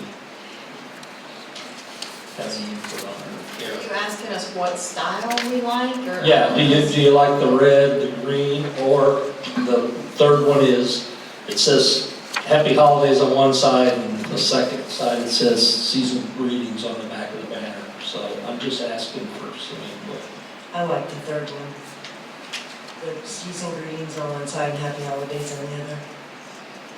Can we not just have different banners? Do they all have to be the same? Why can't we have, like, you know, like they have, I mean, of course, the lighted ones, and they have Indian Rocks are beautiful. But Well, you're talking a about lot of money, I a know. lot more money, because But I mean, at least some variety or something would be nice. we could do half green, half red, and so at that question, do you want the double-sided or the single-sided red? Double-sided.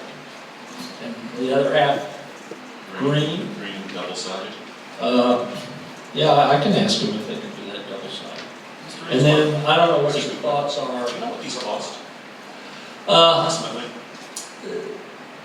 Each set of banners, and we're talking about 2 different sets, it's about $2,500 a set for us. And the banners that we have now, they're The whole city or for each?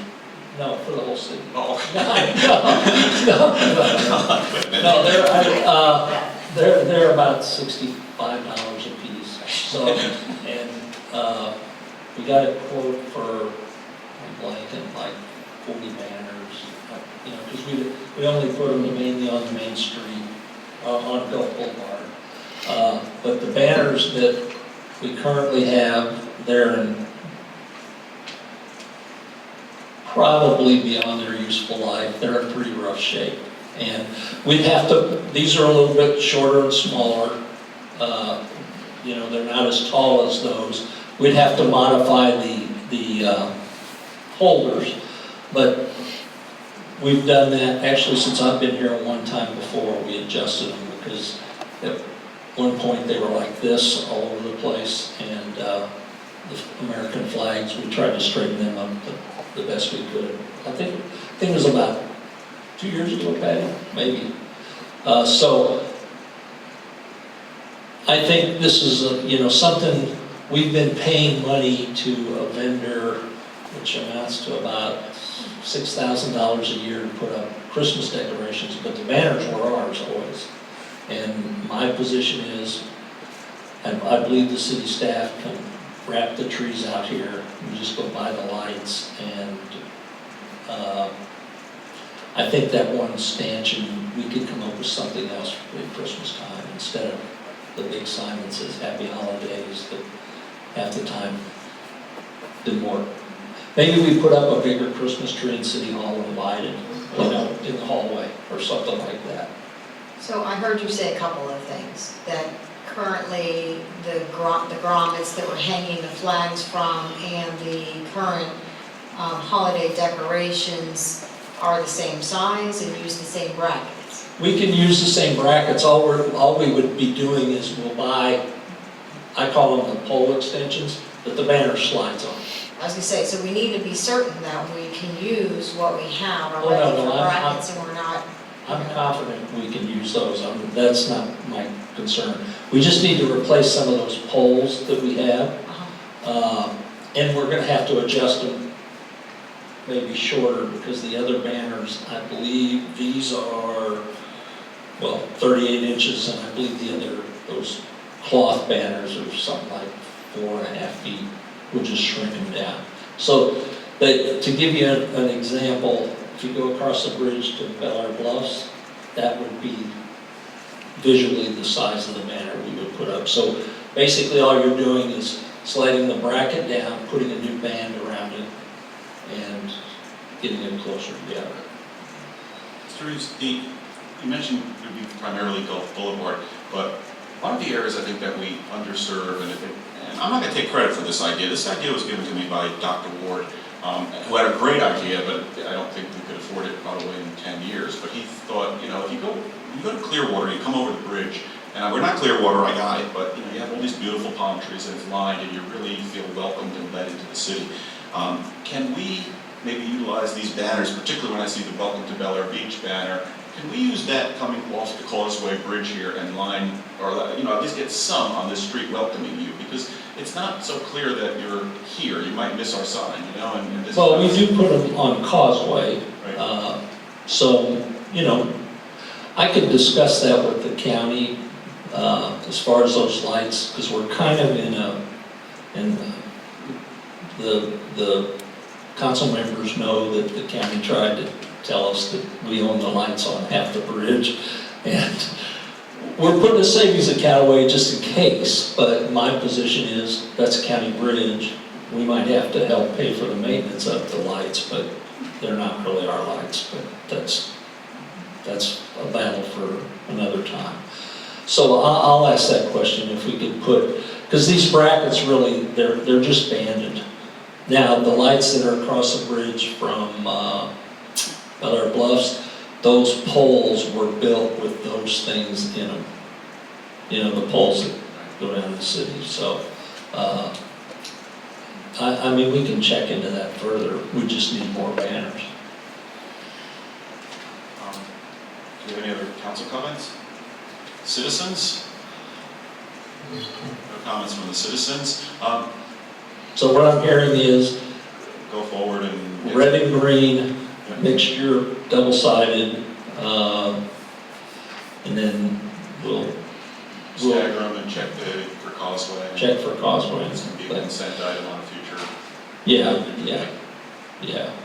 Well, we have, actually, this wouldn't even come to the council. That's because it's a purchase of less than $10,000. It would just be, find the money in the budget to do it. But, because we've already spent our Christmas money for this year, but we may have to buy part of it now, and part of it in the next budget year. But we can improve it. So we're all good with that, council? Yes. Everyone's good with it, go forward. And what about the city banner? You like that? I like it, yeah. Okay. Now, can I ask you a question? The two concrete poles we have on the north and south side of Causeway Boulevard with the wires, the tension wires going across, what purpose do they have? And could we put a permanent banner on? Actually, I'll be talking to, I think it's Duke's pole, but I'll find out, because to me, I don't know what that wire is. No, it's just a tension wire like holding the two poles together. That's Yeah. about it, but there's one up on the top. Let me ask that question. 'Cause Maybe we can use it for welcome to other sign or something. Yeah. Or we could build that thing like they built Indian Rocks there at the end of the T. Not a bad idea. I thought it was a pull-up. Okay, we're finished with holiday decorations. And my guess is the next item, which is discuss quarterly budget update, is why Melanie Crozona is sitting in the audience here. Is that right? Yeah. This was something you brought up. When? Okay. Yeah, you brought up, Mayor, about her full-blown, you mentioned maybe doing that quarterly and doing a smaller version at each meeting. Yeah, I'm not sure if I did this, I think I mentioned it in maybe one of our meetings, but it actually comes from a citizen comment that was given to me, and, they said, actually, it's a person who religiously attends these things, and said, these financial updates, they don't vary that much from month to month, and we are pretty consistent and pretty good about following the budget. So the idea came up with, Ms. Crozona would still present to us the full package, so we will have all the information, but she does a very thorough presentation up here.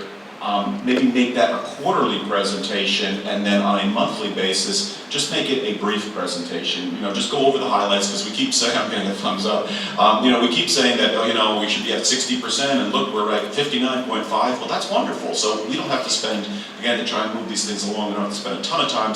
Council will still get the same packet, and the citizens will still get the same packet, so any questions can be raised, but maybe it'll just help move the meeting along, because it's a very thorough presentation, but it does take some time. So, and I think we lose some people in the audience when that happens. No offense to Ms. Crozona, it's just finance, and it's just not the most exciting stuff. So, Council, any objections or comments? I'm not hearing it. So quarterly full presentation, same financial package to council, but an abbreviated kind of like a 3 to 5 minute presentation, the highlights basically. As an aside to the strategic plan, Lynn Reeves and I are talking metrics, and we talk about this municipal scorecard and budget and brief, and just ways to pare down some of this stuff, just a handful of measures so that we can look at it. So that's right in line with things we're talking about. Moving right along then to number, I'm sorry, we didn't go for citizen comments on that, but any comments? I got a thumbs up, so I'll take that. So, okay, we're going to move forward then with it. Next is my item, discuss emergency planning. Actually, this comes from last time, and it's really just an update. In the last month, everyone on council was given a copy of our emergency plan. I've had some just brief meetings with our city manager, and I think we pretty much know that there needs to be some update to that. He's the person in charge in the event of any type of an emergency here. I as mayor declare the state of emergency based on their recommendation. Council has to be very available, because if something happens, if we need emergency money or anything like that, we have to be available. So my biggest concerns in looking at the plan was that it seems to cover the regular hurricanes, and maybe you can't even plan for the real big stuff, but it's, it doesn't seem to address the issue of like when this building's no longer here and what do we do, or what if we have something like happen down in Key West where there's not going to be electricity for a while, or there's not going to be cell phones for a while. We need to be able to get the council together on probably very short notice. We will use the emergency power to pull people together if we need to authorize stuff. And I think the plan does address the routine stuff, but these were just some of the concerns. We talked to some of the folks in the June and I talked to some of the people at the county level about doing a CERT team, possibly CERT team training here, but citizens have approached me about doing it, but by the same token, no one's really come forward and said, yes, let's put it into place. So I'm not sure what the interest is in the city. So that's what the discussion really is on, is are we, I guess the question right now is being probably, I think this thing starts officially in June, but are we ready at this point in time for whatever hits us? So with that, I think, Mr. Reeves, it's your... Well, we're doing some updates to the emergency plan, which we'll be giving to you in June at some point. Your comments about adding some locations in case there's no electricity, for notices, we'll be adding that in there. I don't think the plan generally fits whether it's a 1, 2, or 3 hurricane. I think we've established we have an EOC presence. The staff just went through that at St. Jerome's Church. That's our initial EOC. The Hurricane Irma, we got moved to Indian Rocks Baptist, because they were projecting the water was gonna get higher than St. Jerome's, which, that's pretty high. But, so we have a plan. Basically, all the cities that are part of Pinellas Suncoast Fire District, we work together and do the plan through them. We have our own plan. We're updating the debris management contracts and things in the plans, because what I sent you was the written portion, and there's a lot of attachments to it, because the book's really about like that thick. But it's mostly contract stuff that we've done, like picking up our debris, our agreement with Pinellas Suncoast Fire and things of that nature. So we'll update those concerns that the mayor and I talked about, and if anybody else has any things they feel that should be added to the plan, if you would just email that to me, that'd be great. One of the concerns that I had raised with you, and I don't think we got an answer yet, but how do we get myself and the rest of the council members back in here? Because the sheriff may generally close the island to regular residents and stuff like that, but we may have to get back or get to a particular point so that we can have meetings or determine whether the state of emergency continues, whether we need any needs that you may have. So considering that everybody's probably going to be scattered all over the place, considering that maybe cell phones and electricity won't be working, in a normal day you'd say sure, we'll send the sheriff out, but I think they're going to have other priorities. So how do we get everyone together? Because it seems like a simple thing to call a meeting, but then I started to think about it, going, how difficult can this be? Well, a lot of the stuff is actually done before the storm, okay? The city council declares the emergency, and it's a process. Then, of course, we need all contact information, and that, the council is leaving the island or where you're going, so we'd have some way to get a hold of you, whether it's by phone or we just drive to where you're at. We need to have all that information. And at this point, if there was nothing left here, then I'd say we would probably try to work something out. And I will talk to Beller Bluffs about that a little further, because they allowed me to move our equipment over there last time to their facility, because they were in a non-evacuation zone. So we do things like that to take care of that. Glenn, one question for you. Our main number, everybody in the city has it, that's for sure. But right now, when the power's out here, that nobody can get a hold of anybody. Mm-hmm. I wonder how hard it would be to, in a storm or emergency situation, a power outage, we could transfer that number to a cell site so that we would have some kind of one number that could be. Yeah, I can ask the phone, Southern Telephone, if that's possible. Actually, we got power here back the very next day. That's what I was going to suggest, a couple of things, and that is, having a login section or something on our website for residents, so it's login, it's not open to the public, but that just says, okay, City Hall has power. If you live in the city and you need to get into air conditioning, we have a lot of older folks, why can't we use these chambers for a place for people to come if they have no power? I mean, we should, I know a lot of local residents went to Indian Rocks, First Baptist Church of Indian Rocks. They were very generous. They took care of all of our police departments and fire departments, and it really taxed the church, and they did it. They fed everyone that came there for days and provided them housing. We should be able to do something with this for at least our local residents.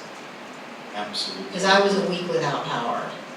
I absolutely agree. Another reason to have, our utilities underground, but that's another subject for another day, but. Well, and we've talked about, in the budget, we'll probably be proposing a generator to operate this building, so that way. But I know I have several neighbors that are elderly. I mean, I'm 95, 96 years old, living alone, and. You're not 95.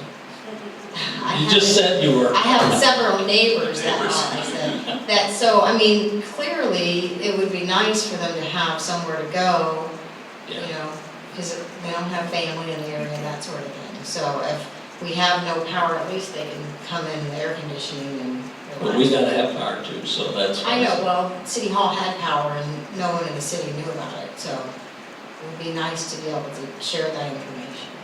I've heard that complaint about, as one of the critiques of last time's hurricane thing, and Mr. Reeves, you and I discussed, I think, you know, overall, I thought it was good, but there's other citizens who thought it wasn't so good, and that was one of the complaints that keeps coming up. So if we have, and my position is, and it sounds like council's going to back every, you know, what Ms. Shirley just said, if this place is operative and we've got air conditioning, or we've got power, or you're running it even, you know, with half lights, but some power, come on down, charge up your cell phone if it still works, enjoy the air conditioning. I see we have a maximum of 140 people, so we may have to restrict the access, you know, maybe the whole city can't come here at once, but, you know, maybe you rotate them in and out. But I mean, I know you have a lot on your plate when you're doing this, that's why I suggested that maybe we get some citizens, you know, to help out. But, you know, it is a nice place because, you know, we were fortunate we got power back quickly where I lived, but I know people were without it for a full week and it was pretty hot. So if we can do that, I think it's a great thing for our citizens. And, but I'm not going back on the topic, to this side of the building, not to that side. Okay, the offices stay set, so, but definitely. So if you have any other comments about the emergency plan, would you just please email them to me? If we could say by the 31st, is that fair? Yeah, no, I've got a laundry list of things I'll get to you, but under the concept of operations, it talks about the building, but it doesn't really explain what role this building plays in the emergency management thing. Right. She hit the nail right on the head, so. You have citizen comments? I see someone waving at me. I think I know this person. Please.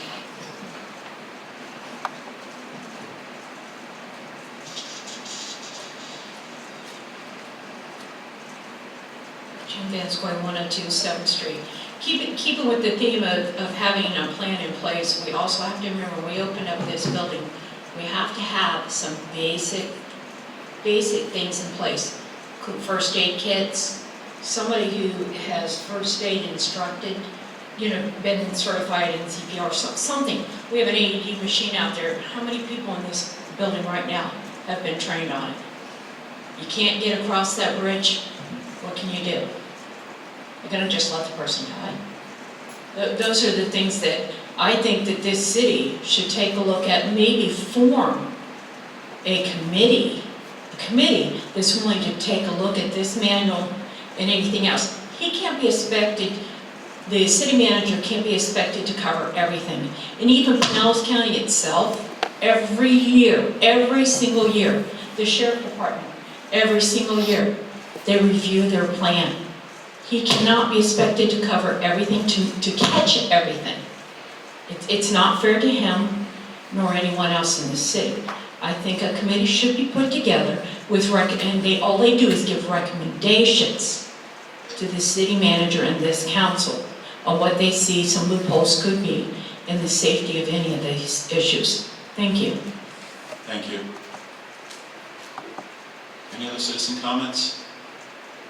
Further council comments?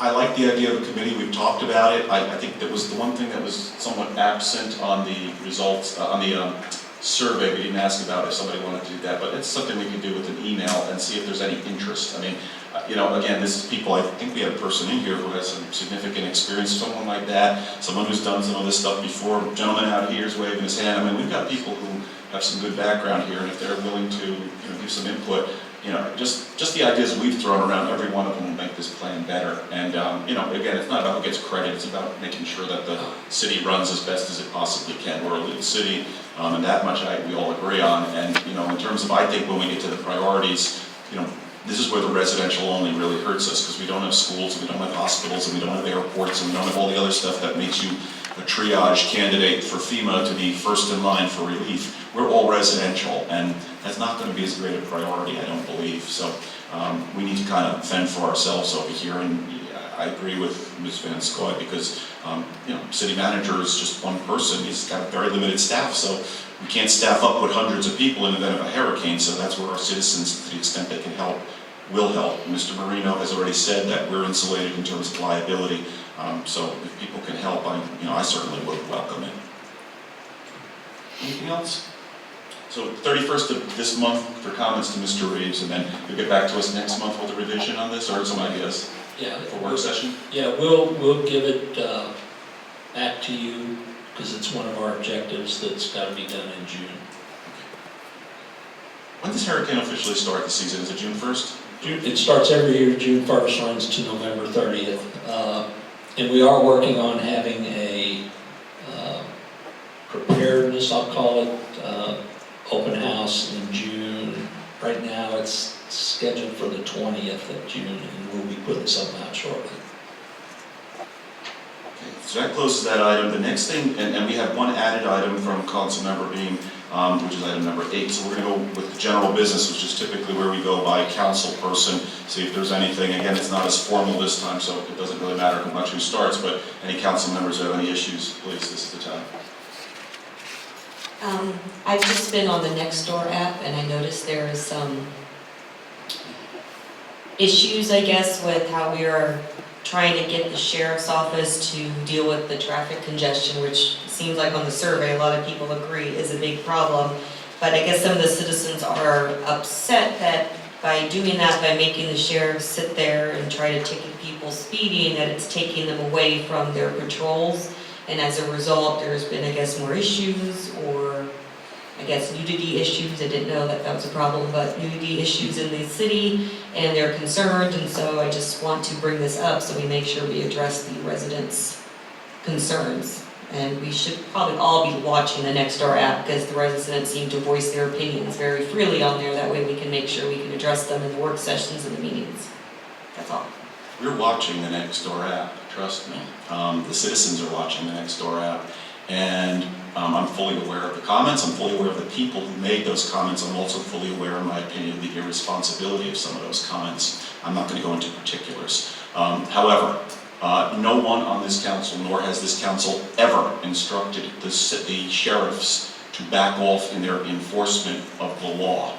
We've simply said target certain areas that had been a concern, and we have discussed these at many council meetings. The speeding, the people running stop signs, the parking at the easements, the drinking on the beaches, the dogs and stuff like that. They are not doing that to the exclusion of their regular duties. And I asked the sheriff, high-ranking sheriff officer today, I said, and because somebody actually had the nerve to say they're listening to me. So I said, well, if I tell you as mayor to stop enforcing the state statutes on criminal law and start writing parking tickets, I said, would you listen to me? And they laughed, because they won't, because that's not in my purview. I don't do that. Everything that we've had discussions on, and yes, I do discuss stuff with the sheriff's deputies and all the way up to Sheriff Gaultier himself. But I have no power to tell them what to do. Everything that's been told here comes from our city manager. He's been following the direction of this council, but in no way, shape, or form has this council ever instructed the city manager to tell the sheriff to back off on crime, nor would they ever listen to us if we did. I would hope they wouldn't listen to us if they did. In terms of catching some guy who allegedly runs out of his house and runs into a car, good luck with that. I know everybody in this room, so I'll say it publicly. We got one sheriff's officer at any given time in Bel Air Beach. There's 40 blocks. I call it running the city. I ran the city yesterday with our car. I did not see the sheriff. So, they were doing something. I'm not saying they weren't, but there was no sheriff's officer there. So good luck if you think you're going to find somebody coming out of a house allegedly doing something wrong. But the other day, I was on my balcony, I was watching sunset, and I saw somebody looting the house in Bel Air Shore across the street from us. And I picked up the telephone and I called the sheriff, even though it wasn't my town, it was somebody else's town. I knew the house was scheduled for demolition. I said, there's somebody, I said, we got a burglary in process on an unoccupied dwelling. They were there within seconds, after I got done going into voicemail twice for the sheriffs. Don't ever dial the non-emergency number. Go right to 911 when there's something breaking like that, even though I was instructed to go there. They were there in like 30 seconds. So call them and they'll come out, okay? And everybody's got these cell phones, use it to take a picture of that alleged incident, and it's really helpful in crime fighting. So that's all I can say. No one's telling the sheriff to back off. I've read the comments. I think they're irresponsible. I think they're uninformed. That's my personal opinion. I'm certainly allowed to say it, but I'm not telling the sheriff to back off on crime fighting. To the contrary, I'm the one who said I wanted to add more sheriffs. So, any council comments? Citizens? Okay, I'm sorry, we don't have to do that after every person, but because of that topic. Any other general business items? I just have one. There's none, right? I just have one. Suncoast League of Cities has a grant application available. It has a really tight time deadline. It's the middle of June. And looking at it, I didn't think that there was anything that we probably have. These are small grants. I'm not sure if the city manager's aware of it, but I didn't have enough time to print it out with me today. They didn't give us a lot of time, but Suncoast League of Cities has a grant application. It's for small grants. I might just want to take a look at it and see if any of that might be available to us. That was the only item I had.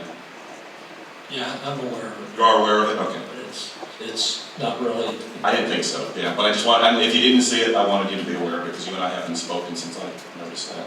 Something just popped into my mind. The length of these forums can stretch out.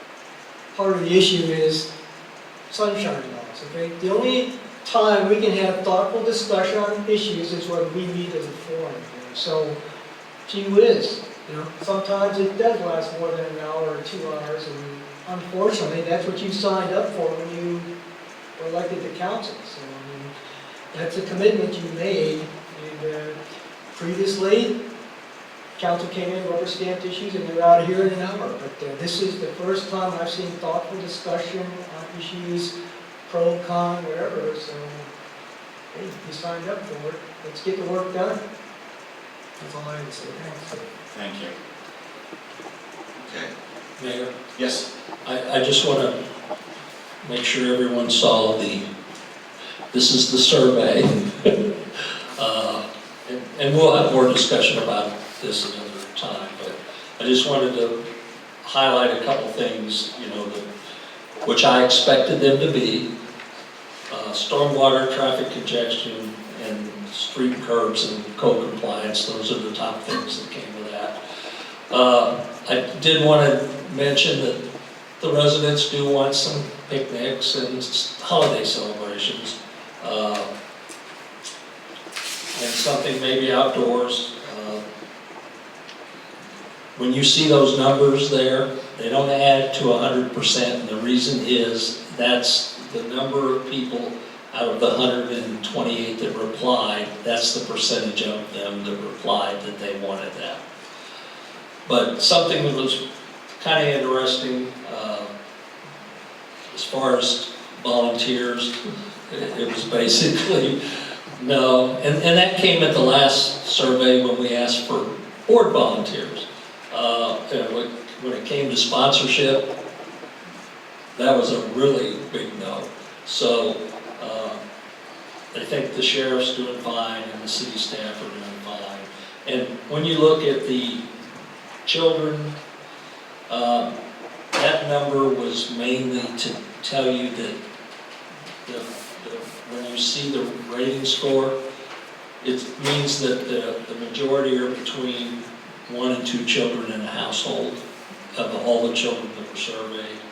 And when you see the rating score for years, it's basically between 2 and 3 in the number of years that the people have lived here. So, and I printed off the comments that were made also, so you can read through those and we'll discuss them further. I noticed when I took the survey that with the children, and it asked for age, you can only put 1. Right. So like I have 2 children in 2 different brackets, so I couldn't put both, so that's not. Yeah, we may have to really clarify that, accurate. right.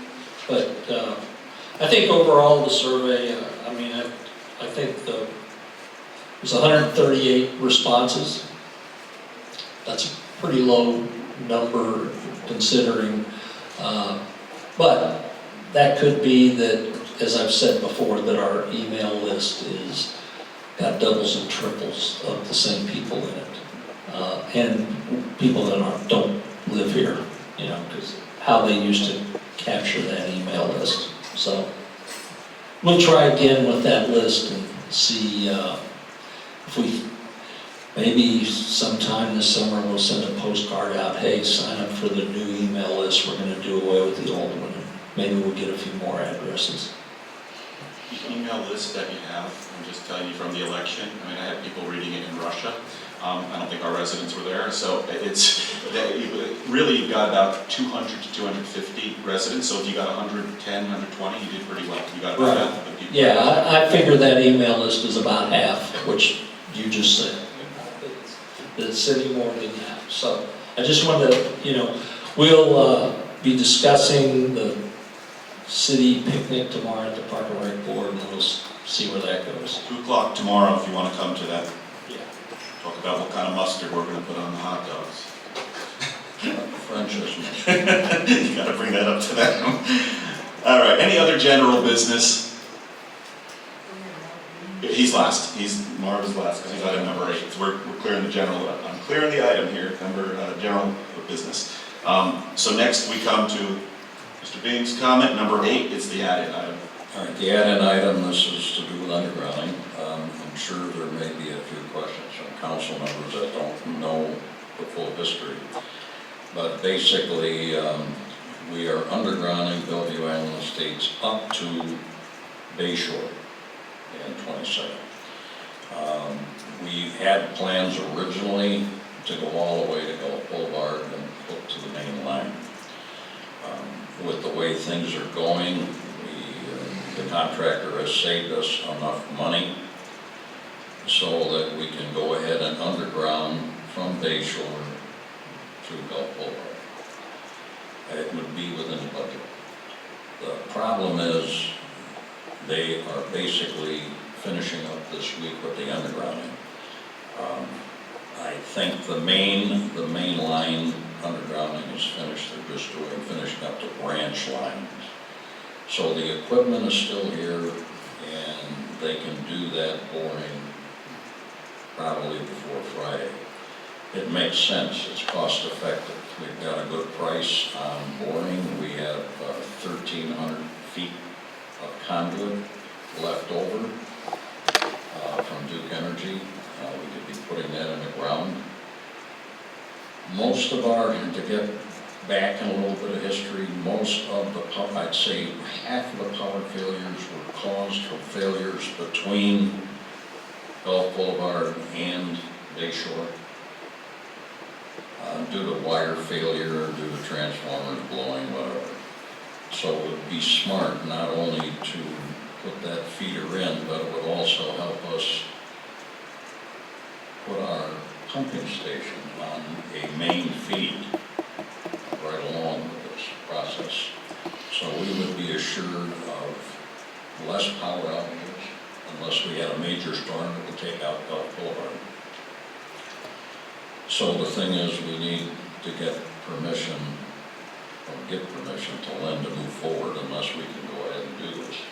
I don't know if the council has to make a decision or you can move forward on it. But I'd like Well, as I told you, I got this number from utility consultants.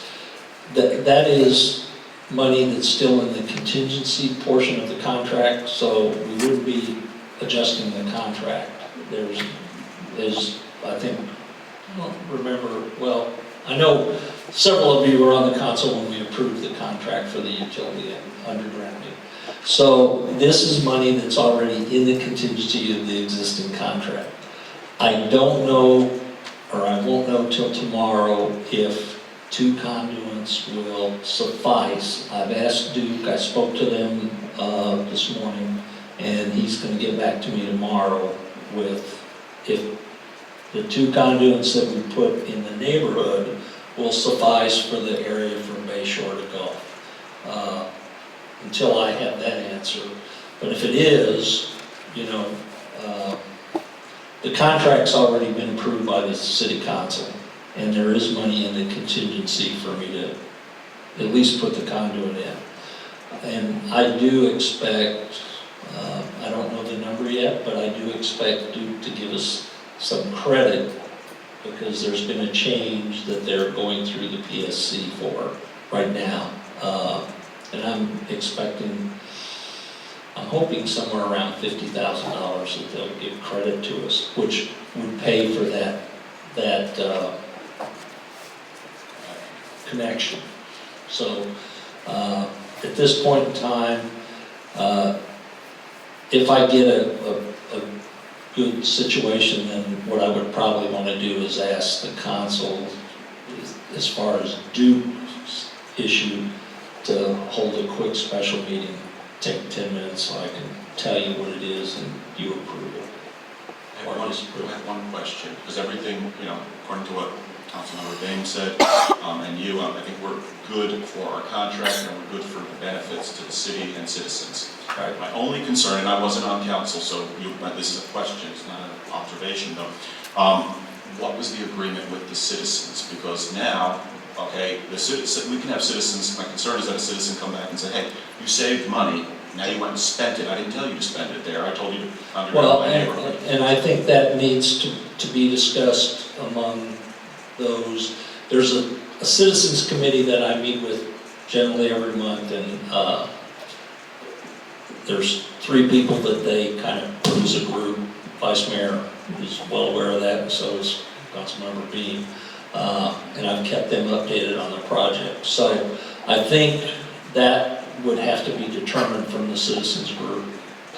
And I had a discussion with the head of that committee today, Mark Coleman, and his view on that, he said the citizens would like to go forward as long as it doesn't go over the budget. And this is something we've been fighting for. The only reason it wasn't done is because Duke came back and increased their cost. So we backed off on that, but now that we have a savings and it's still within the budget, it just makes sense to do it. I'm better served by doing it. I'm good with it in theory. I just think that Mr. Goldman, I know Mr. Goldman, I mean, if he's the representative for the group, then come on forward when we have this special meeting and say that you're speaking for the group, and, we're taking that, obviously, that he has spoken to the group and polled them, and they're fine with it, and then we're gonna move forward. I mean, we'll vote on it. Unfortunately, he left, and he was here tonight to make that statement. Gotcha. But he left, but the conversation him and I had today, yes, move forward. Does this include connection to the grid via that extended?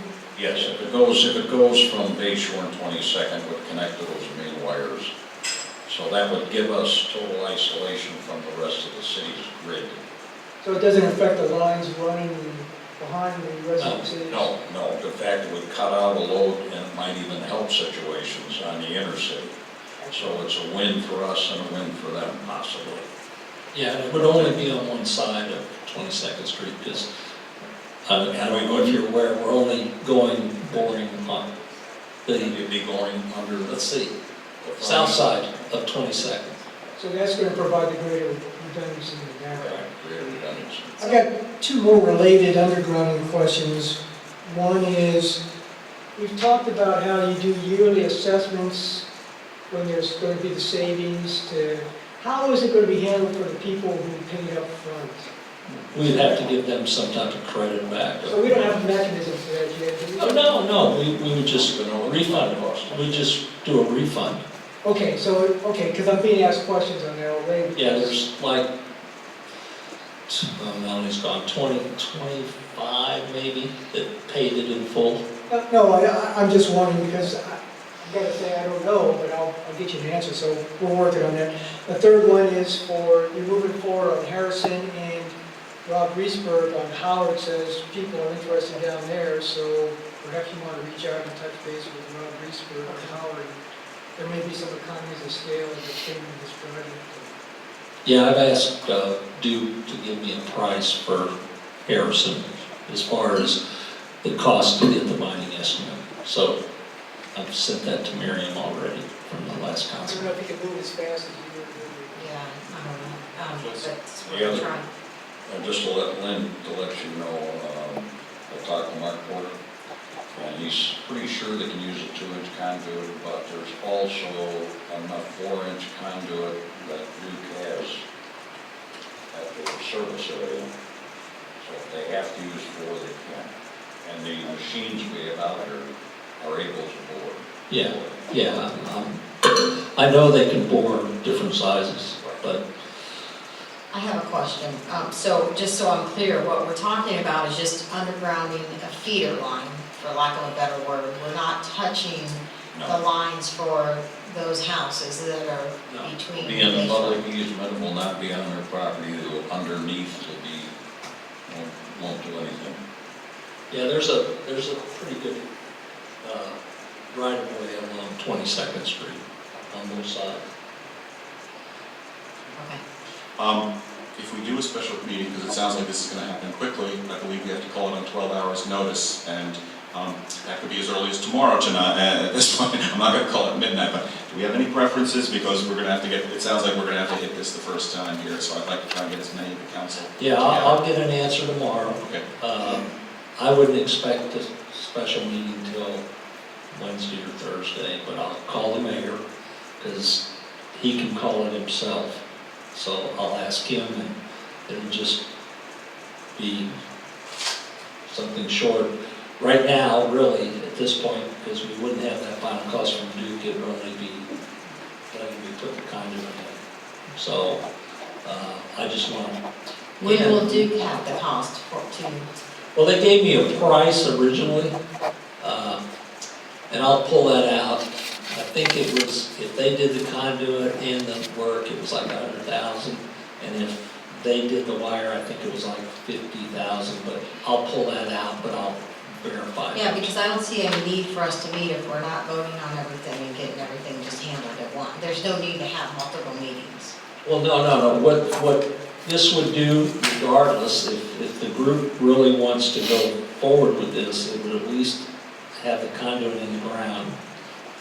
It's right now, because it'll cost you more later than it is. They have to bring all the equipment back to do my boring, it just doesn't make any sense. But then you're spending $26,000 on something that may not get used, and I don't see the benefit to that either, so. We'll use it eventually. Yeah, so, I mean, it's, I'll get you more information as soon as I Have a debate and a vote on it. I just want to make sure that this isn't going to raise the cost and the residents aren't going to be forced to pay more money. No. Because we already had to do that once. it's not gonna happen. No, actually, you're probably gonna get some money back. We haven't even got into the contingency. Now, Robin, I'll tell him you wanna pay more, but that's. Like all of our council meetings, it's not gonna be 15 minutes, Mr. Reeves, so let's allow a lot of time, and it sounds like we're gonna have some decent, stuff. So let's say, if we think it's 15 minutes, let's plan on an hour that night. If, I'll have a discussion with Mark Michael at Duke tomorrow, and I'll also have a discussion with Mark Porter.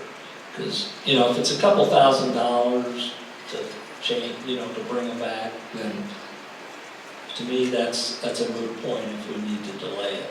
But if they tell me it's $10,000, then I kind of say, well, they're here. That's what it sounded like. Yeah. We did have a citizen comment. More like a question. Okay, you know the rules on questions, go ahead. It's to the council. Okay. I respect, I know Robert. John Hansick, 103 22nd Street. I'm confused. At a previous council meeting, when we were discussing all of this undergrounding, I asked the city manager how the power was going to get from Gulf Boulevard to Bel Air Estates Island. And I was informed it was going down 21st to Bayshore and then somehow across around the, wait a minute, please, I have the floor. I've been duly recognized.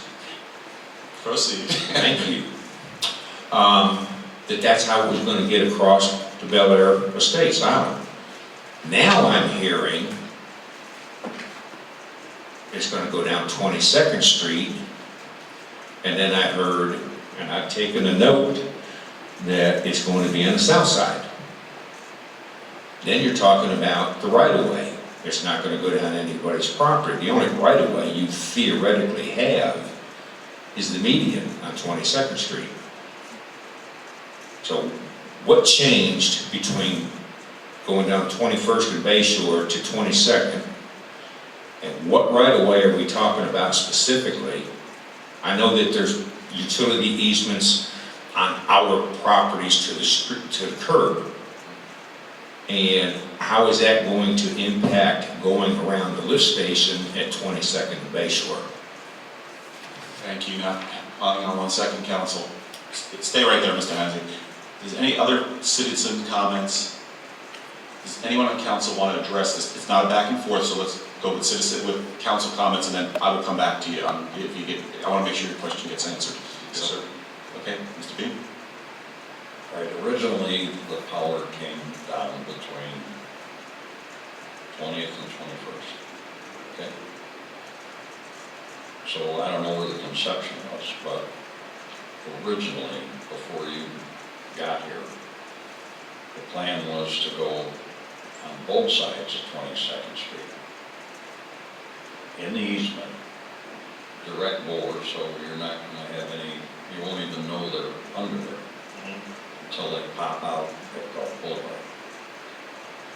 But now, since Duke has changed their design a little bit, they only want to go under the bridge on the south side. This is Duke Energy now, because of the permitting and the cost. So, since that happened, brought the cost down to run the board on the south side of 22nd within the public easement to the corner and then to the poles. Mr. Hansi? Is that Any other questions? That's, Does that answer? that answers it? Okay, see, all of what you just explained had not been explained to the public prior to now, because like I said, I asked about how it was going to get from Gulf Boulevard to Bel Air Island Estates, and I was informed down 21st, and now I understand what happened, okay, the design, the permitting, and the cost. So I think my question, my concern has been resolved and to my satisfaction. I appreciate it. I can add a little more to that. I mean, that was the original thought. Then when Duke raised the price and wanted a double loop system out there, that was forgotten about, just let it sit. But now that the contractor has saved so much money and we have enough extra money, it's come back in the conversation, and this just happened this week. So, it's not that it wasn't discussed way back when, but it was off the table until we got a savings. Okay. So now it makes sense to do it. Thank you. Thank you. Do we have any other council comments? Do we have a motion for adjournment? Okay, so that is the, I think that was before you got here. I have, go ahead. your question is on the laws Yeah. council. That was before I got here. So I know I've seen this before, and they were just passed out tonight, I guess, to everyone. So is this something for future discussion? Are we going to bring this up at a? No, I just don't want to know. make sure we, this. No, it's not on the agenda, because it's not on our agenda, so and it doesn't come up. So questions, how do you want it, what were you envisioning? I know we spoke about it, but I'm asking council. Tonight, it was solely for informational purposes that we will need to redo the sign ordinance. I don't think it's a rush to redo the sign ordinance. That's clearly a lot of cities have waited to redo the sign ordinance because it's just such a tough area, and it's going to be a time-consuming ordinance to really do.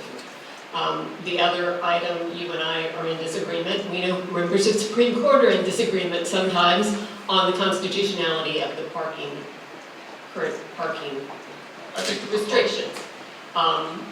But what we'll do is draft, just wanted to let the city council know, we will draft to make an additional exception to allow citizens, if they want to get a temporary parking permit for up to 2 hours for anywhere in the city. We can talk further about that. I think you and I should talk further about that, because I feel strongly, and just to throw out there, I know one of my mentors is the city attorney for City of Alachua County. They literally had a First Amendment expert out of Ball State University draft all their city ordinances on anything First Amendment oriented. But I think you and I can discuss that. I agree that we go kind of from what I think is too restrictive to maybe too liberal. And I've actually brought this up to as far away as cities in New Jersey that are similarly situated to us. I think we should discuss this. I think this is a matter for either a future council meeting, probably not even the next regular council meeting, but the next work session. We can hash this out. But I think as council to council, we probably will do this privately. I don't favor the idea of making parking on the streets if we can work within the law to keep it off. I think we have a minor problem. We don't have a major problem. And I do think, I did read the law review article and it was very helpful. It was very hard. So, it's okay. And I think we have ways, I have some ideas that we have ways around that. We're not like some of those cities. So, but I think right now, temporarily, where we're at, and I think council should know this, I think the stuff discussed between the city attorney and myself, and I can't make this decision, nor can you, but I think the recommendation, your recommendation, Paul Marino's recommendation, was at this point, hold back on enforcement of that sign ordinance at this point to the city manager. Yes, absolutely. Since the Supreme Court came out with a unanimous decision in 2015 that basically said, and I mean, y'all are all smart people, you'll get this, you can't have any content-based restrictions on your signage. And when they mean content-based, we said political signs, we didn't care what the content of the sign was. They said, no, even calling something political sign as a subsection of your ordinance. Temporary directional signages to a church, that's how this whole challenge came about out of Arizona. But it really threw off, I think, for the United States, for attorneys across the US who thought they knew what was okay for sign laws, it threw us all off. And it was a unanimous decision. So anyway, it's just going to take, I think that, I want to take time on that because as I was telling Councilmember Bean before this, I want to get my head around how to change the sign ordinance, but not in a way that other cities are, because y'all are small, you are residential. You don't need all the things that the few other cities that have done this have done. So anyway, and you and I can discuss it. Absolutely. I mean, I understand it very, very well, having briefed, appellate courts on this exact topic. So I definitely will work with you on that. To the citizens, it does not mean that all of a sudden you're going to start seeing lighted billboards on your neighbor's property. You're not going to see that, and we are allowed to make rules that say you can't do that. But people have a lot of latitude as to what they can put on a sign in front of their property, and I don't know that our law has ever given us that latitude. We also restrict political signs to certain days, and I think there's exceptions on that. So I will agree with counsel, and this is the beauty of law. You're never going to get two attorneys to agree on the same thing. You won't get two courts to agree on the same thing sometimes. So this is complicated stuff, and it is not, the Supreme Court doesn't say your sign has to be 26 inches by 52 inches. They don't do that. They talk in generalities, and it's up to us to figure it out, and it's all good until it's not good and somebody challenges it. So the object of this game, and this isn't the only stuff that's on our books, but I'm not going to sit here and make a laundry list of things. You try and be proactive, you try and do the best you can, you try and avoid the lawsuit if anybody does it. Understand though, there are people out there that are just baiting you into enforcing those laws. So with council's okay, and again, it's not a vote, but the instruction from I keep saying we have two counsel. Legal counsel is that we tell the city manager to back off basically on the enforcement of this signage rule. It doesn't mean anything goes. If someone puts up a billboard with lights, you're going to enforce that. But if somebody puts up a sign that says, I don't like Bel Air Beach, there's not much we can do about that. So, that's where we're at right now, at least temporarily. And that's, as long as everyone's in with that, and that's where we'll go until we can delve into this a little bit more. The only real sign right now that we have is the realtor signs that they put up more than we allow in our ordinance. You got Trump 2020 signs Well, out there, and that's the essence of some of the argument, and I think it was the essence of what gave rise to this right now. And I agree with legal counsel on this one. I wouldn't tell a person to take that down. I think you're begging for. No. We. Yet it's against our ordinance the way it's written right now. Yeah, we did not tell them to take it down. You can buy them on Amazon. So, But if you look at our thing, it's supposed to be 45 days before an election, it can't be certain sizes, so, you know, it doesn't even address banners, I mean, so we have an issue. And we'll get to the bottom of it. so are you telling me not to enforce I would, this is what I would say, if you have something that you think violates the ordinance, consult with the legal counsel about it. It's Really, the only basically thing- about content-based Yeah, mainly, signs. the only thing I see going forward, other than the Trump 2020 signs, are the realtor signs that we restrict to one at Gulf Boulevard and one at the residence. Because I will tell you that some realtors, and I've picked them up, they put out, I mean, there was a house on First and Harbor, they had 12 signs going down First Street. So, you know, unless you tell me not to, Your most protected areas, and counsel, legal counsel, please tell me if I'm wrong, most protected areas are going to be free speech in terms of religion, in terms of political, and political can be anything, okay? They could say, I like ISIS, all right? And we may find that idea abhorrent.